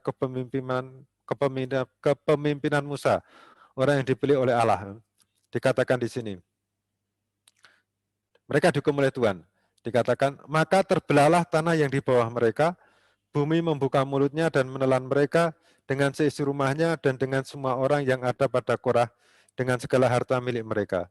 Demikianlah mereka dengan semua orang yang ada pada mereka turun hidup-hidup ke dunia orang mati, ke bawah itu ya. Dan bumi menutup mereka sehingga mereka binasa dan dari tengah-tengah jemaat itu. Ya. Nah, dari sini kita bisa melihat ya. Jadi kita bilangan adalah kisah bangsa Israel di padang gurun. Nah, lalu apa arti padang gurun bagi bangsa Israel ya, atau dalam cerita ini? Jadi padang gurun adalah tempat untuk menguji bangsa Israel, setia atau tidak. berani hidup untuk sesuatu yang baru atau masih ingin bernostalgia dengan masa lampau gitu ya. Tetapi padang gurun juga tempat untuk mendewasakan sebuah bangsa. Jadi keluar dari tanah Mesir itu ibarat bayi yang baru tumbuh ya. Padang gurun adalah tempat yang menempanya gitu ya. Jadi sebelum masuk ke tanah Kanaan, sebelum masuk untuk menaklukkan tanah Kanaan yang di situ banyak orang-orang juga, jadi sudah banyak bangsa-bangsa lain ya. Jadi bangsa Israel masuk tanah Kanaan itu bukan tanah yang kosong gitu, tapi sudah ada bangsa-bangsa lain. Nah, bagaimana orang Israel itu bisa menghadapi orang-orang atau bangsa-bangsa lain itu? Maka mereka harus dididik. Dididiknya gimana? Dididiknya di padang gurun. Dikasih situasi yang keras sekalian gitu ya. Jadi Tuhan itu menempa di tempat yang tidak menyenangkan. Supaya mereka jadi orang yang bermental baja gitu ya. Tidak lembek-lembek kayak tempe gitu ya. Sehingga ketika mereka masuk berhadapan dengan bangsa yang lebih kuat, mereka siap gitu loh. Jadi bukan pertama-tama bahwa bangsa Israel itu dihukum mengembara 40 tahun. Iya dihukum karena pemberontakan, tapi justru 40 tahun itu adalah masa pendewasaan mereka sebagai bangsa gitu ya. Tuh. Ya, ini padang gurun itu jelas sebagai tempat formasi, tempat pembentukan bangsa Israel gitu ya, terutama untuk generasi yang baru gitu. Ya. Nah, kita masuk ke kitab yang terakhir, yaitu kitab Ulangan. Nah, kalau bicara mengenai kitab Ulangan, itu sekali lagi poinnya adalah bahwa kitab Ulangan itu adalah UUD-nya, jadi Undang-Undang Dasar Bangsa Israel. Jadi kalau ditanya, mana Undang-Undang Dasar Bangsa Israel, kitab Ulangan. Gitu. Selesai. Nah, jadi kitab Ulangan itu kalau kita lihat secara menyeluruh ya, bukan sepenggal-sepenggal, bukan sepetik-sepetik itu ya, bukan satu ayat itu. Kalau kita lihat secara keseluruhan, jadi kitab Ulangan itu ada 3 bagian utama. Jadi pengenangan kisah perjalanan di padang gurun atau prolog, kemudian ada penjelasan hukum-hukum Taurat, bahkan tubuh, dan kemudian nasihat untuk mematuhinya atau epilog. Ini kan seperti Undang-Undang Dasar 45 ya. Ada pembukaan, ada batang tubuh, dan ada penjelasan gitu. Sama sebetulnya di dalam kitab Ulangan pun seperti itu gitu. Nah, mengapa disebut kitab Ulangan? Karena karena menurut saya sih sejumlah instruksi atau hukum itu mengulang peristiwa dan hukum sebelumnya gitu ya. Jadi dalam bahasa Latin disebut Deuteronomium. Deutero itu artinya 2, nomos itu hukum. Jadi hukum kedua. Atau mungkin karena hukum kedua ini kemudian terjemahkan dalam bahasa Indonesia ulangan, ya saya kurang tahu secara persis. Karena yang menerjemahkan ini dari pihak LAI ya, Lembaga Alkitab Indonesia itu. Nah, kitab Ulangan atau Undang-Undang Ulangan ini dibingkai atau di frame itu dalam kisah Musa yang memberi wejangan terhadap generasi Israel yang baru. Jadi Musa itu kan akan mati. Jadi sebelum masuk ke tanah terjanji, generasi yang baru itu diberi wejangan Musa, diberi hukum-hukum. Karena mereka kan tidak tahu hukum-hukum yang sebelumnya diberikan oleh Tuhan pada waktu di Gunung Sinai, karena pada waktu itu kan yang diberikan hukum kan sudah meninggal semua gitu ya. Nah itu kemudian diulang lagi, diberikan kepada yang generasi baru Israel ini ya. Jadi hukum-hukum diberikan sebagai persiapan untuk masuk ke tanah terjanji. Ini ya, jadi generasi baru bangsa Israel akan memasuki tanah terjanji. Mereka membutuhkan seperangkat aturan dan hukum untuk menata kehidupan bersama di tanah baru. Tujuannya apa? Tujuannya supaya bangsa Israel di tempat yang baru, di tanah terjanji, mengalami shalom, mengalami kedamaian, mengalami keselamatan. Nah, hukum yang terutama, atau dikatakan Pancasilanya atau ideologinya bangsa Israel itu ada di Ulangan bab 6 ayat 4 sampai 9. Dikatakan ya, dengarlah hai orang Israel, Tuhan itu Allah, Tuhan itu Esa, kasihlah Tuhan Allahmu dengan segenap hatimu, dengan segenap jiwamu, dan dengan segenap kekuatanmu. Apa yang kuperintahkan kepadamu pada hari ini haruslah engkau perhatikan. Haruslah engkau mengajar berulang-ulang kepada anak-anakmu, membicarakannya apabila engkau duduk di rumah, apabila engkau sedang dalam perjalanan, apabila engkau berbaring, apabila engkau bangun. Haruslah juga engkau mengikatkan sebagai tanda pada tanganmu, haruslah itu menjadi lambang di dahimu, haruslah engkau menuliskannya pada tiang pintu rumahmu dan pada pintu gerbangmu. Jadi, kasihlah Tuhan Allahmu dengan segenap hatimu itu menjadi dasar seluruh undang-undang dasar Israel. Jadi mau jalan, mau cerita, mau ngobrol di kafe, ya, orang harus ingat bahwa orang harus mengasihi Tuhan Allahmu dengan segenap hati gitu. Jadi harus diletakkan di mana-mana. Kalau ada punya kaos gitu ya, kaosnya ditulis kasihlah Tuhan Allahmu dengan segenap hatimu supaya ingat saja. Nah, ini juga dalam kitab Ulangan juga dijelaskan siapakah Allah mereka yang akan menjadi penuntun mereka, yang akan menjadi pusat hidup mereka.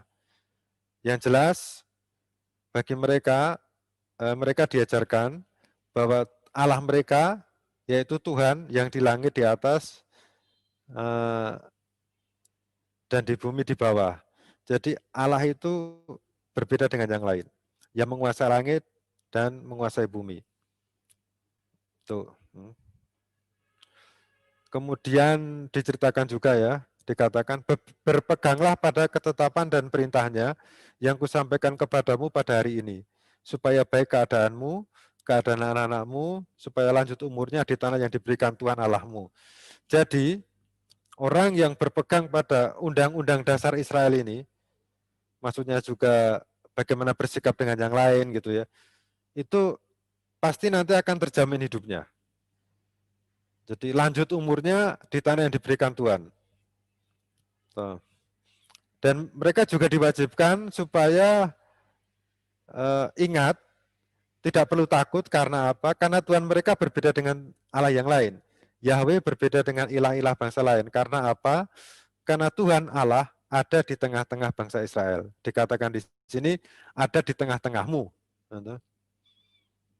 Jadi, dalam kitab Ulangan itu ditegaskan sekali lagi bahwa Tuhan atau Yahweh itu adalah Tuhan yang unik, Tuhan yang satu, Allah yang benar.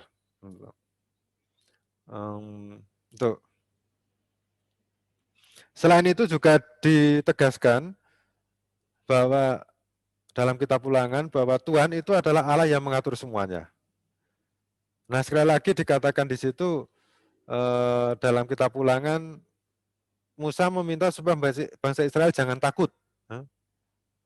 Karena apa? Karena Tuhan Allah itu telah melakukan banyak mukjizat seperti mengalahkan Firaun, kemudian keluar dari Mesir dan segala macamnya. Jadi mau ditunjukkan di sini bahwa Tuhan itu pasti akan mengatur segalanya. Asal orang atau bangsa Israel itu percaya terutama dengan mematuhi perintah dan ketetapannya. Nah, selain Tuhan yang bisa mengatur segalanya, Tuhan menurut kitab Ulangan adalah Tuhan yang mencintai. Ya toh? Allah yang mencintai. Nah, saya akan baca di kutipan kitab Ulangan bab 7 ayat 6 sampai 8. Dikatakan demikian, sebab engkaulah umat yang kudus bagi Tuhan Allahmu, engkaulah yang dipilih Tuhan oleh Tuhan Allahmu dan segala bangsa di atas muka bumi untuk menjadi umat kesayanganmu. Bukan karena lebih banyak jumlahmu dari bangsa manapun juga, maka Tuhan terpikat olehmu dan memilih kamu, bukan kamu ini yang paling kecil dari segala bangsa, tetapi karena Tuhan mengasihi kamu. Jadi kriteria bangsa Israel dipilih oleh Tuhan itu bukan karena bangsa ini besar, atau bukan karena bangsa ini kecil, tetapi yang pertama-tama Tuhan itu mengasihi bangsa Israel itu. Lanjut. Nah, tadi sudah saya katakan, jadi jika bangsa Israel itu menerima diri dipilih oleh Allah, berarti dia wajib menerima hukum Allah. Jadi konsekuensi menjadi umat kesayangan Allah, yaitu mereka harus menerima hadiah dari Allah, yaitu undang-undang ini. Undang-undang apa itu? Umat Israel itu ya, yaitu kitab Ulangan ini ya. Dan hukum Allah itu harus menjadi pusat kehidupan mereka. Hukum, pengajaran itu harus menjadi pusat kehidupan mereka. Jadi Allah tidak ingin patungnya didirikan. Ini menarik ya. Jadi Tuhan tidak ingin membuat patungnya didirikan sehingga ada perintah dalam Dekalog atau 10 perintah Allah, jangan membuat patung untuk Tuhan, intinya seperti itu ya. Jadi Tuhan tidak ingin patungnya didirikan, tetapi apa yang diinginkan Tuhan, supaya hukum, supaya perintah, supaya perkataannya itu diperlihatkan, dibacakan, dan ditaati. Itu yang penting itu ya. Misalnya itu, dalam Ulangan bab 31, dikatakan, Musa memberitakan kepada mereka, pada akhir 7 tahun, pada waktu yang telah ditetapkan dalam tahun penghapusan hutang, yakni pada hari raya Pondok Daun, apabila seluruh orang Israel datang menghadap hadirat Tuhan, Allahmu, di tempat yang akan dipilihnya, maka haruslah engkau membacakan hukum Taurat itu di depan seluruh orang Israel. Jadi di sini ditunjukkan bahwa hukum Taurat itu harus menjadi pedoman dan dasar. Hukum itu lebih penting daripada membuat patung Tuhan Allah gitu ya. Nah sebetulnya juga nggak tahu ya bentuknya kayak apa. Tapi bagi Tuhan itu yang penting adalah melaksanakan apa yang difirmankan dan diperintahkan. Nah, kalau orang atau bangsa Israel itu mentaati hukum, apa yang mereka peroleh? Mereka akan memperoleh keturunan. Jelas ya. Kemudian mereka akan memperoleh tanah. Jadi kalau mereka bisa menjalankan perintah itu dengan baik, maka tanah yang mereka berikan nanti akan selalu subur. Jadi air akan dicurahkan dari langit sebanyak-banyaknya. Itu kalau mereka menaati hukum Taurat itu ya, atau perintah-perintah Tuhan itu.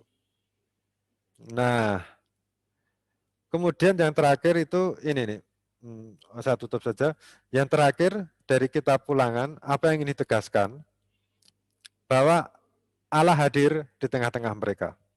Ini saya bacakan teks bab 4 ayat 5 sampai 8 dan juga sekaligus menutup pengajaran kita pada malam hari ini ya. Ingatlah, aku telah mengajarkan ketetapan dan peraturan kepadamu seperti yang diperintahkan kepadaku oleh Tuhan, Allahku, supaya kamu melakukan yang demikian di dalam negeri, yang akan kamu masuki untuk mendudukinya. Lakukanlah itu dengan setia. Jadi peraturan itu untuk dilakukan. Sebab itulah yang akan menjadi kebijaksanaanmu dan akal budimu di mata bangsa-bangsa yang pada waktu mendengar segala ketetapan ini akan berkata, memang bangsa yang besar ini adalah umat yang bijaksana dan berakal budi.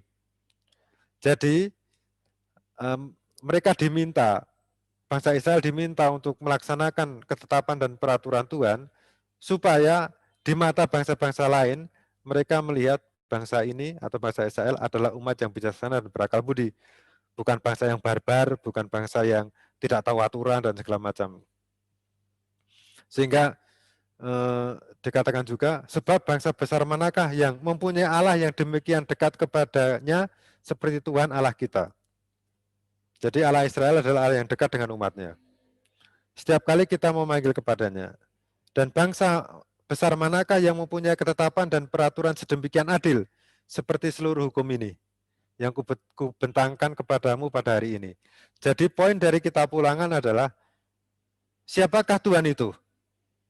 Tuhan adalah Allah yang dekat dengan umatnya. Lalu, untuk apa ketetapan dan peraturan itu? Ketetapan dan peraturan itu supaya bangsa Israel hidup dalam keadilan dan kebenaran. Sehingga mereka sampai pada keselamatan, pada kedamaian ketika hidup di tanah terjanji nantinya. Jadi itu pengajaran pada malam hari ini, karena sudah malam ya. Jadi saya tutup saja. Saya kembalikan kepada host. Ya. Oke, terima kasih Romo untuk pengajarannya pada malam hari ini. Semoga kita semua lebih jelas ya dan lebih memahami inti pesan yang mau disampaikan dalam kitab Taurat. Nah, sekarang kita masuk ke sesi tanya jawab. Akan dipandu oleh Ibu Angela selaku Ketua KKS dari Paroki Sunter. Dipersilakan Bu Angela. Ya, terima kasih Bu Yolanda. Terima kasih Pater yang telah meluangkan waktunya untuk pengajaran malam ini. Kita masuk ke dalam sesi pertanyaan ya. Ini ada pertanyaan dari Franciscus Gunawan. Romo, Ya. Pater sudah siap ya? Oke. Mengapa Tuhan menyampaikan pesan atau firman atau sabda atau perintah atau instruksi kepada manusia lewat para nabi? Kenapa tidak secara langsung saja? Terima kasih. Ya, kita harus dalam hal ini kan kita harus memahami memahami pandangan orang pada zaman dahulu ya, konsep orang pada zaman dahulu bahwa Tuhan Tuhan itu tidak mudah begitu saja memberitakan atau memberitahukan peraturan dan ketetapannya kepada sembarang orang. Hanya orang yang dipercaya oleh Tuhan sendiri, orang yang mempunyai kedekatan dengan Tuhan sendiri, seperti Musa misalnya, dia mempunyai kedekatan karena berhadapan muka dengan Tuhan sendiri, nabi ya, karena dia nabi. Jadi Tuhan itu memberikan kepada peraturan kepada nabinya dan kemudian dari nabinya kepada umatnya gitu loh. Ini bukan berarti bahwa nabi itu kemudian mempunyai hak istimewa daripada umatnya, karena bagaimanapun juga peraturan Tuhan itu diberikan itu untuk kebaikan atau untuk keselamatan baik nabi yang menjadi perantara peraturan maupun orang yang menerima peraturan itu loh. Jadi kalau tidak langsung dengan kita, ya hati-hati, nanti bisa saja peraturan itu disalahgunakan. Atau juga orang akan membanggakan, saya ini orang yang bisa memberikan menjadi perantara Tuhan dan manusia. Itu harus hati-hati juga. Karena bisa jadi hak istimewa itu menjadi sumber kesombongan dari orang yang mungkin diberikan peraturan secara langsung. Hanya orang yang rendah hati, itu yang para nabi, kemudian ya terutama para nabi termasuk Musa, itu yang dipercaya Tuhan untuk memberikan peraturan. Kalau tidak nanti bisa disalahgunakan tuh peraturan. Dan hati-hati juga, mungkin juga bisa menjadi pelajaran untuk zaman sekarang ya. Kita juga harus hati-hati terhadap orang yang mengklaim, oh ya saya ini mendapat wahyu dari Tuhan gitu ya. Hati-hati dulu. Kita lihat dulu nih orang ini hidupnya baik atau tidak ini. Kalau orang hidupnya nggak baik kemudian mengklaim mendapat peraturan dari Tuhan, wahyu dan segala macam, oh ya hati-hati ini. Ini dipakai untuk popularitas diri atau apalah gitu ya. Maka dari itu memang apa yang dikatakan Ade Armanto itu betul. Beragama penting tapi harus kritis juga gitu ya. Harus kritis juga itu. Iya. Ya, terima kasih Pater. Ini ada pertanyaan dari Victor. Saya bacakan dulu ya, saya kurang paham pertanyaannya. Romo, Taurat dimasukkan dalam Alkitab, sedangkan hukum-hukum Taurat tidak semua wajib umat Kristen jalankan. Seperti contoh tadi, daging binatang tertentu haram dalam Taurat. Bagi umat Kristen tidak haram. Mungkin Pak Victor bisa tolong lengkapin, Pak Victor. Gimana saya ini? Iya, Pak Victor ada? Ya, malam Romo. Iya, silakan Pak Victor. Pertanyaan saya, mengapa hukum Taurat atau Taurat ini dimasukkan dalam Alkitab? Sedangkan kita tahu Alkitab itu kan menjadi pegangan orang Kristen. Sebaliknya, hukum-hukum Taurat itu tidak wajib kita laksanakan gitu ya. Seperti contoh tadi kan, makanan yaitu daging babi, dalam hukum Taurat kan tidak boleh. Dalam orang Kristen kan ya ini halal saja gitu ya. Itu pertanyaan saya. Ya, sekarang kan kita harus tergantung bagaimana kita memahami kitab suci ya. Kalau kitab suci itu dipahami sebagai peraturan saklek yang harus kita lakukan ya akan menjadi susah bagi kita karena kitab suci ditulis pada periode tertentu, pada zaman tertentu, pada kultur tertentu di mana teknologi tidak ada. Tetapi kan kitab suci yang jelas, kitab suci itu mempunyai pesan di dalamnya gitu loh. Ada hal-hal lain yang selalu relevan dari zaman ke zaman. Seperti yang tadi saya tunjukkan gitu loh. Bagaimana kita berrelasi dengan orang, berrelasi dengan Tuhan, memanusiakan itu. Lalu soal makanan dan segala macamnya kan ini temporal ya, maksudnya tergantung situasi dan kondisi. Mungkin untuk hal yang itu ya ada yang cocok untuk zaman sekarang, ada yang tidak gitu loh. Tetapi ada bagian-bagian lain dalam kitab suci yang menampilkan semacam solusi untuk persoalan dari zaman dulu sampai zaman sekarang. Tapi kalau hal yang ya berkaitan dengan konteks zaman itu ya kalau tidak bisa cocok dengan zaman sekarang ya tidak bisa dipaksa gitu loh. Misalnya juga tentang makanan gitu loh. Ya mungkin aturan ini cocok untuk mereka yang hidup di Timur Tengah gitu ya. Untuk orang Kristen yang di Indonesia mungkin nggak cocok ya nggak bisa dipaksakan. Tetapi pesan dari aturan itu kan kita harus cari apa pesan tersembunyi. Intinya kan jelas, jaga kebersihan gitu aja. Jaga kebersihan itu yang harus dipegang gitu loh. Meskipun dalam prakteknya nanti ada sedikit variasi ya silahkan gitu ya. Makanya kita tidak mengikuti hukum Taurat secara mendalam itu. Sekali lagi, kitab suci itu bukan undang-undang sipil. Kitab suci itu adalah kitab iman. Bahkan hukum yang ditulis dalam kitab Taurat itu, hukum yang ditulis dalam kitab Taurat itu harus dipahami secara spiritual, secara rohani gitu ya. Dalam konteks iman, bukan dalam arti ya atau tidak gitu loh. Ya itu saja. Ada hal-hal baik yang bisa diambil juga ya dari kitab Taurat itu. Ya. Dari Thomas Hari Hartanto, pertanyaannya ini, mungkinkah gitu Taurat diberikan untuk membentuk identitas Israel sebagai bangsa yang baru lahir, agar tidak larut ke dalam bangsa-bangsa lain yang sudah eksis di Kanaan sebelumnya, agar rencana Allah untuk memenuhi janjinya kepada Abraham untuk menjadikan keturunannya bangsa yang besar dapat terlaksana. Ya itu memang tujuan ditulis Taurat atau disusun kitab Taurat yaitu untuk menjaga identitas bangsa Israel. Jadi statement itu betul gitu loh. Seperti halnya kita ya, orang Kristen. Apa identitas kita? Maksudnya kitab apa yang menjadi identitas kita? Orang Kristen. Yang jelas ya katekismus gereja Katolik gitu ya. Itu kan seperti yang menjaga identitas kekristenan kita gitu loh. Hukum kanonik itu yang menjaga identitas selain kitab suci maksudnya. Selain kitab suci, kita itu punya ajaran gereja yang terangkum dalam katekismus gereja Katolik. Yaitu adalah ajaran yang menjaga identitas kita. Sama seperti orang Israel mempunyai Taurat untuk menjaga identitas mereka gitu loh. Lalu kita itu menggunakan kitab Taurat, orang Kristen menggunakan kitab Taurat, padahal itu kan untuk orang Israel.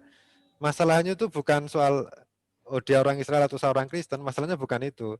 Masalahnya apa yang tertulis dalam kitab Taurat itu bukan hanya bicara soal atau untuk orang Israel saja, tapi ada nilai-nilai universal, nilai-nilai kemanusiaan yang bisa kita terapkan dalam kehidupan Kristen gitu loh.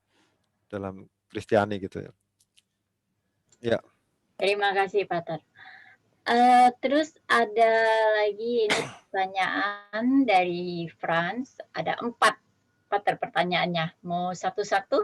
Satu-satu dulu. Satu-satu ya.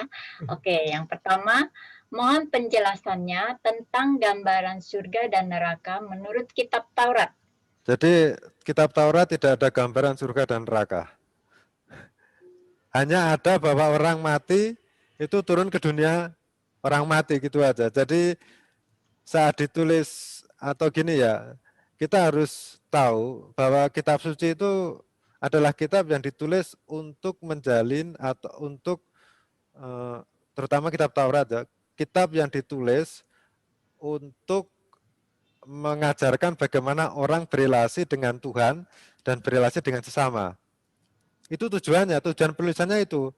Jadi kalau tidak ada cerita tentang surga atau cerita tentang neraka, memang itu bukan tujuannya cerita seperti itu gitu loh.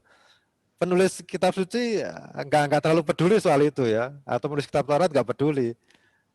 Mereka pedulikan adalah bagaimana mereka hidup dengan Tuhan dan mereka bagaimana hidup dengan dengan sesama gitu loh.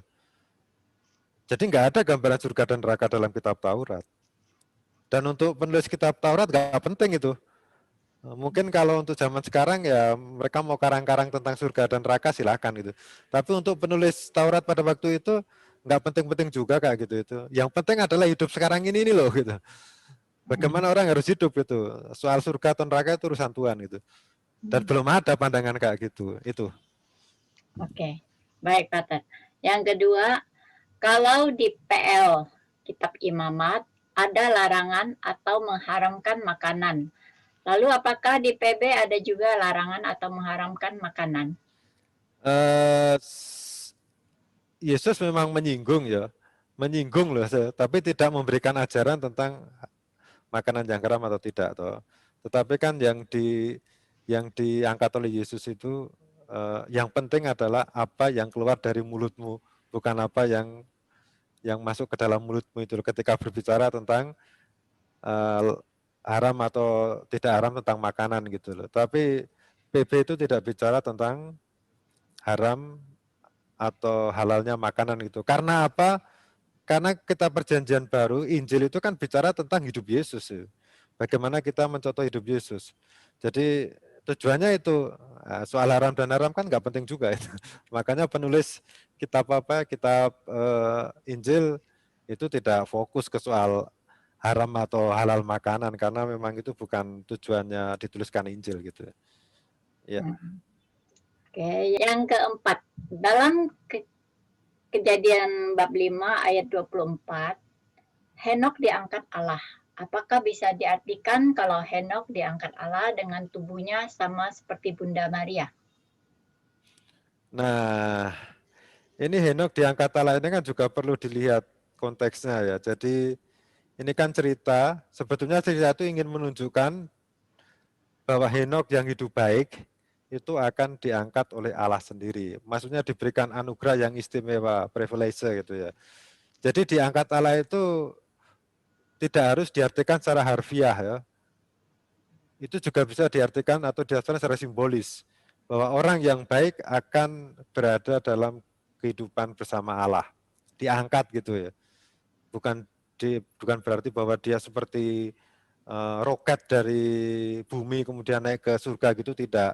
Tapi bisa dimengerti secara lain, oh ini akan hidup bersama dengan Allah gitu loh. Lalu apakah kalau Henok diangkat Allah dengan tubuhnya sama seperti Bunda Maria? Saya bukan Mariologi, jadi saya tidak mau menjawabnya. Karena saya takut salah persepsi. Hanya kalau menurut saya harus cari bukti dulu ya. Di mana ada teks yang berbicara bahwa Maria diangkat ke surga dengan tubuhnya gitu ya. Itu harus membaca bukti itu dulu sebelum menjawab itu. Nah, itu. Kalau saya memang belum membaca secara detail, karena di dalam kitab suci kan tidak tertulis Maria diangkat dengan tubuhnya ke surga, atau itu dalam kitab-kitab apokrif Kristen. Itu. Ya. Ya. Ya, lanjut ya, Pater. Dari Franciscus Gunawan, pertanyaannya Romo Pur, apakah orang yang menjadi penganyom bangsa Israel ketika Musa telah meninggal, sehingga generasi baru sampai tidak memberontak terus? Jadi yang menjadi pengayom itu Yosua. Jadi Yosua itu diberikan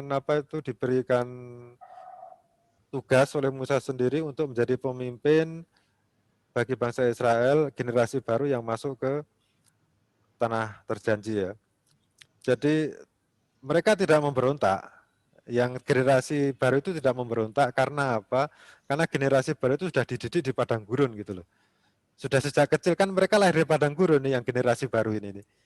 Generasi baru ini lahir di padang gurun, mereka sudah terbiasa dengan hidup yang susah atau terbiasa dengan apa itu daya tahan tinggi, mentalitas yang kuat sehingga mereka tidak akan memberontak ketika menghadapi kesulitan yang kecil-kecil gitu.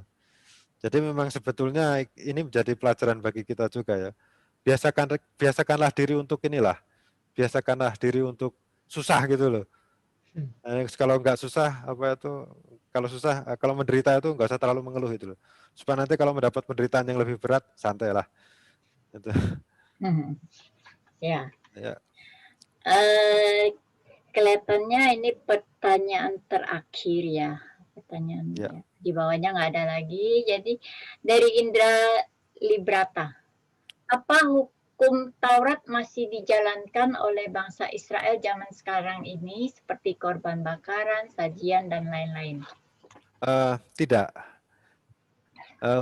Beberapa hukum Taurat tidak dijalankan ya, seperti korban bakaran atau sajian, tetapi beberapa upacara seperti Yom Kippur masih dijalankan, kemudian pesta Paskah masih dijalankan, pesta Pondok Daun masih dijalankan.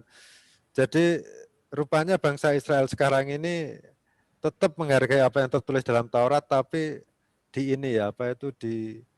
diadaptasi ya, diadaptasi dengan situasi sekarang ini. Jadi tidak melulu strict dengan apa yang tertulis di Kitab Imamat, ya, tapi juga ya dimodifikasi dengan zaman gitu loh. Karena hanya dengan modifikasi dengan zaman, membuat relevan dengan zaman, yang ada kitab suci akan lebih hidup ya, daripada hanya sekedar ngapalin ayat-ayat segala macam. Itu menurut hemat saya ya, memang baik tetapi tidak menghidupkan kitab suci. Maka dari itu studi kitab suci, menghubungkan kitab suci dengan zaman sekarang, kemudian mencari relevansinya, itu yang lebih penting.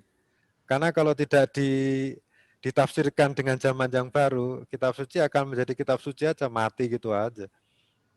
Jadi menurut saya sih studi kitab suci penting untuk mencari mencari titik temu gitu loh. Mencari titik temu dengan zaman sekarang ini gitu. Dokter, saya tambahin ya satu pertanyaan dari saya sehubungan ini. Kalau bait suci orang Israel itu kan sudah nggak ada. Terus kalau zaman sekarang ini mereka beribadahnya seperti apa? Apa? Ya. Bangsa Israel ini zaman sekarang ini mereka beribadahnya di mana? Dan di sinagoga.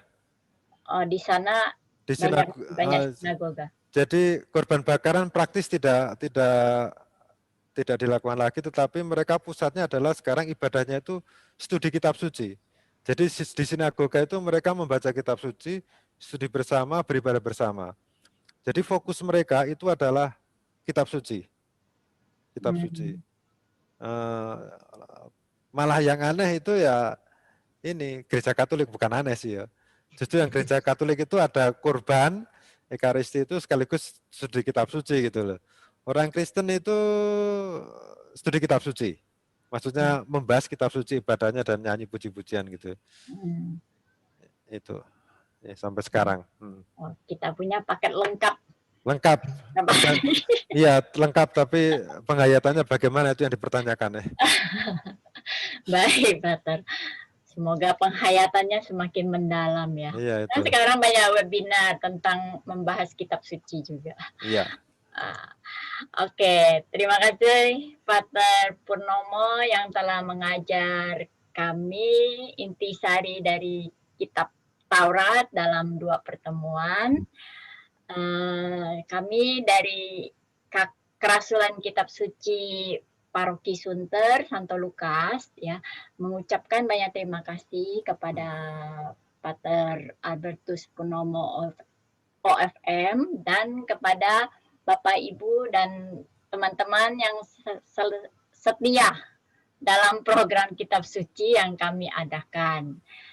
Semoga kita senantiasa dikaruniai kesehatan yang baik dan dalam aktivitas yang sudah menjelang akhir tahun 2020 ini nih.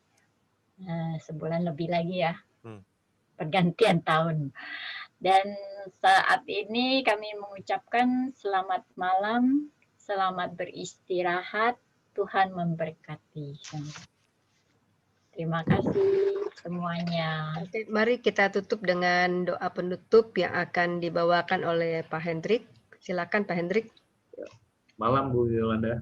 Teman-teman, pecinta firman Tuhan, mari kita bersama-sama menyatukan hati kita dalam doa penutup ini. Kita buat tanda salib. Demi nama Bapa dan Putra dan Roh Kudus. Amin. Kami mengucapkan syukur kepadamu Tuhan, karena Engkau telah hadir dan menguatkan kami yang telah menyelesaikan pembelajaran kitab Taurat singkat ini yang dibawakan oleh Pater Albertus Purnomo OSN. Tuhan, semoga hidup kami dipenuhi rasa syukur dan iman kami senantiasa dikuatkan. Sehingga setelah kami belajar menjadi pendengar firman, kami bertumbuh menjadi pelaksana firman-Mu di tengah masyarakat. Segala hormat, puji, dan syukur kami haturkan kehadirat-Mu Tuhan, dan kita mohon berkat-Mu melalui Pater Purnomo. Tuhan sertamu, Dan sertamu juga. semoga kita semua diberkati oleh Yang Maha Kuasa, Bapa dan Putra dan Roh Kudus. Amin. Amin. Terima kasih Romo. Terima kasih semuanya. Terima Selamat kasih. malam. Terima kasih. Sampai ketemu Malam, lagi. Terima kasih Romo. Teman semua.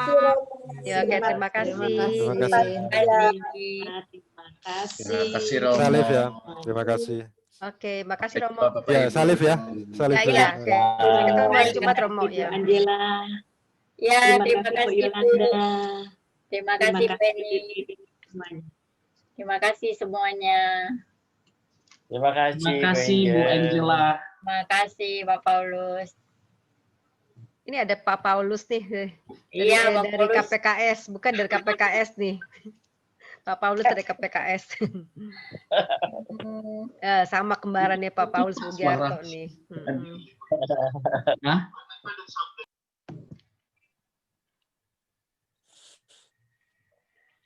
Makasih Pak Haris. Pak Haris. sama-sama Bu. Pak Haris ya bantu tuh. Ya, makasih ya sudah bantu merekam. Aku sampai lupa mati. Terima kasih Romo. Terima kasih Bu Angela. Ya, terima kasih Bu Dina.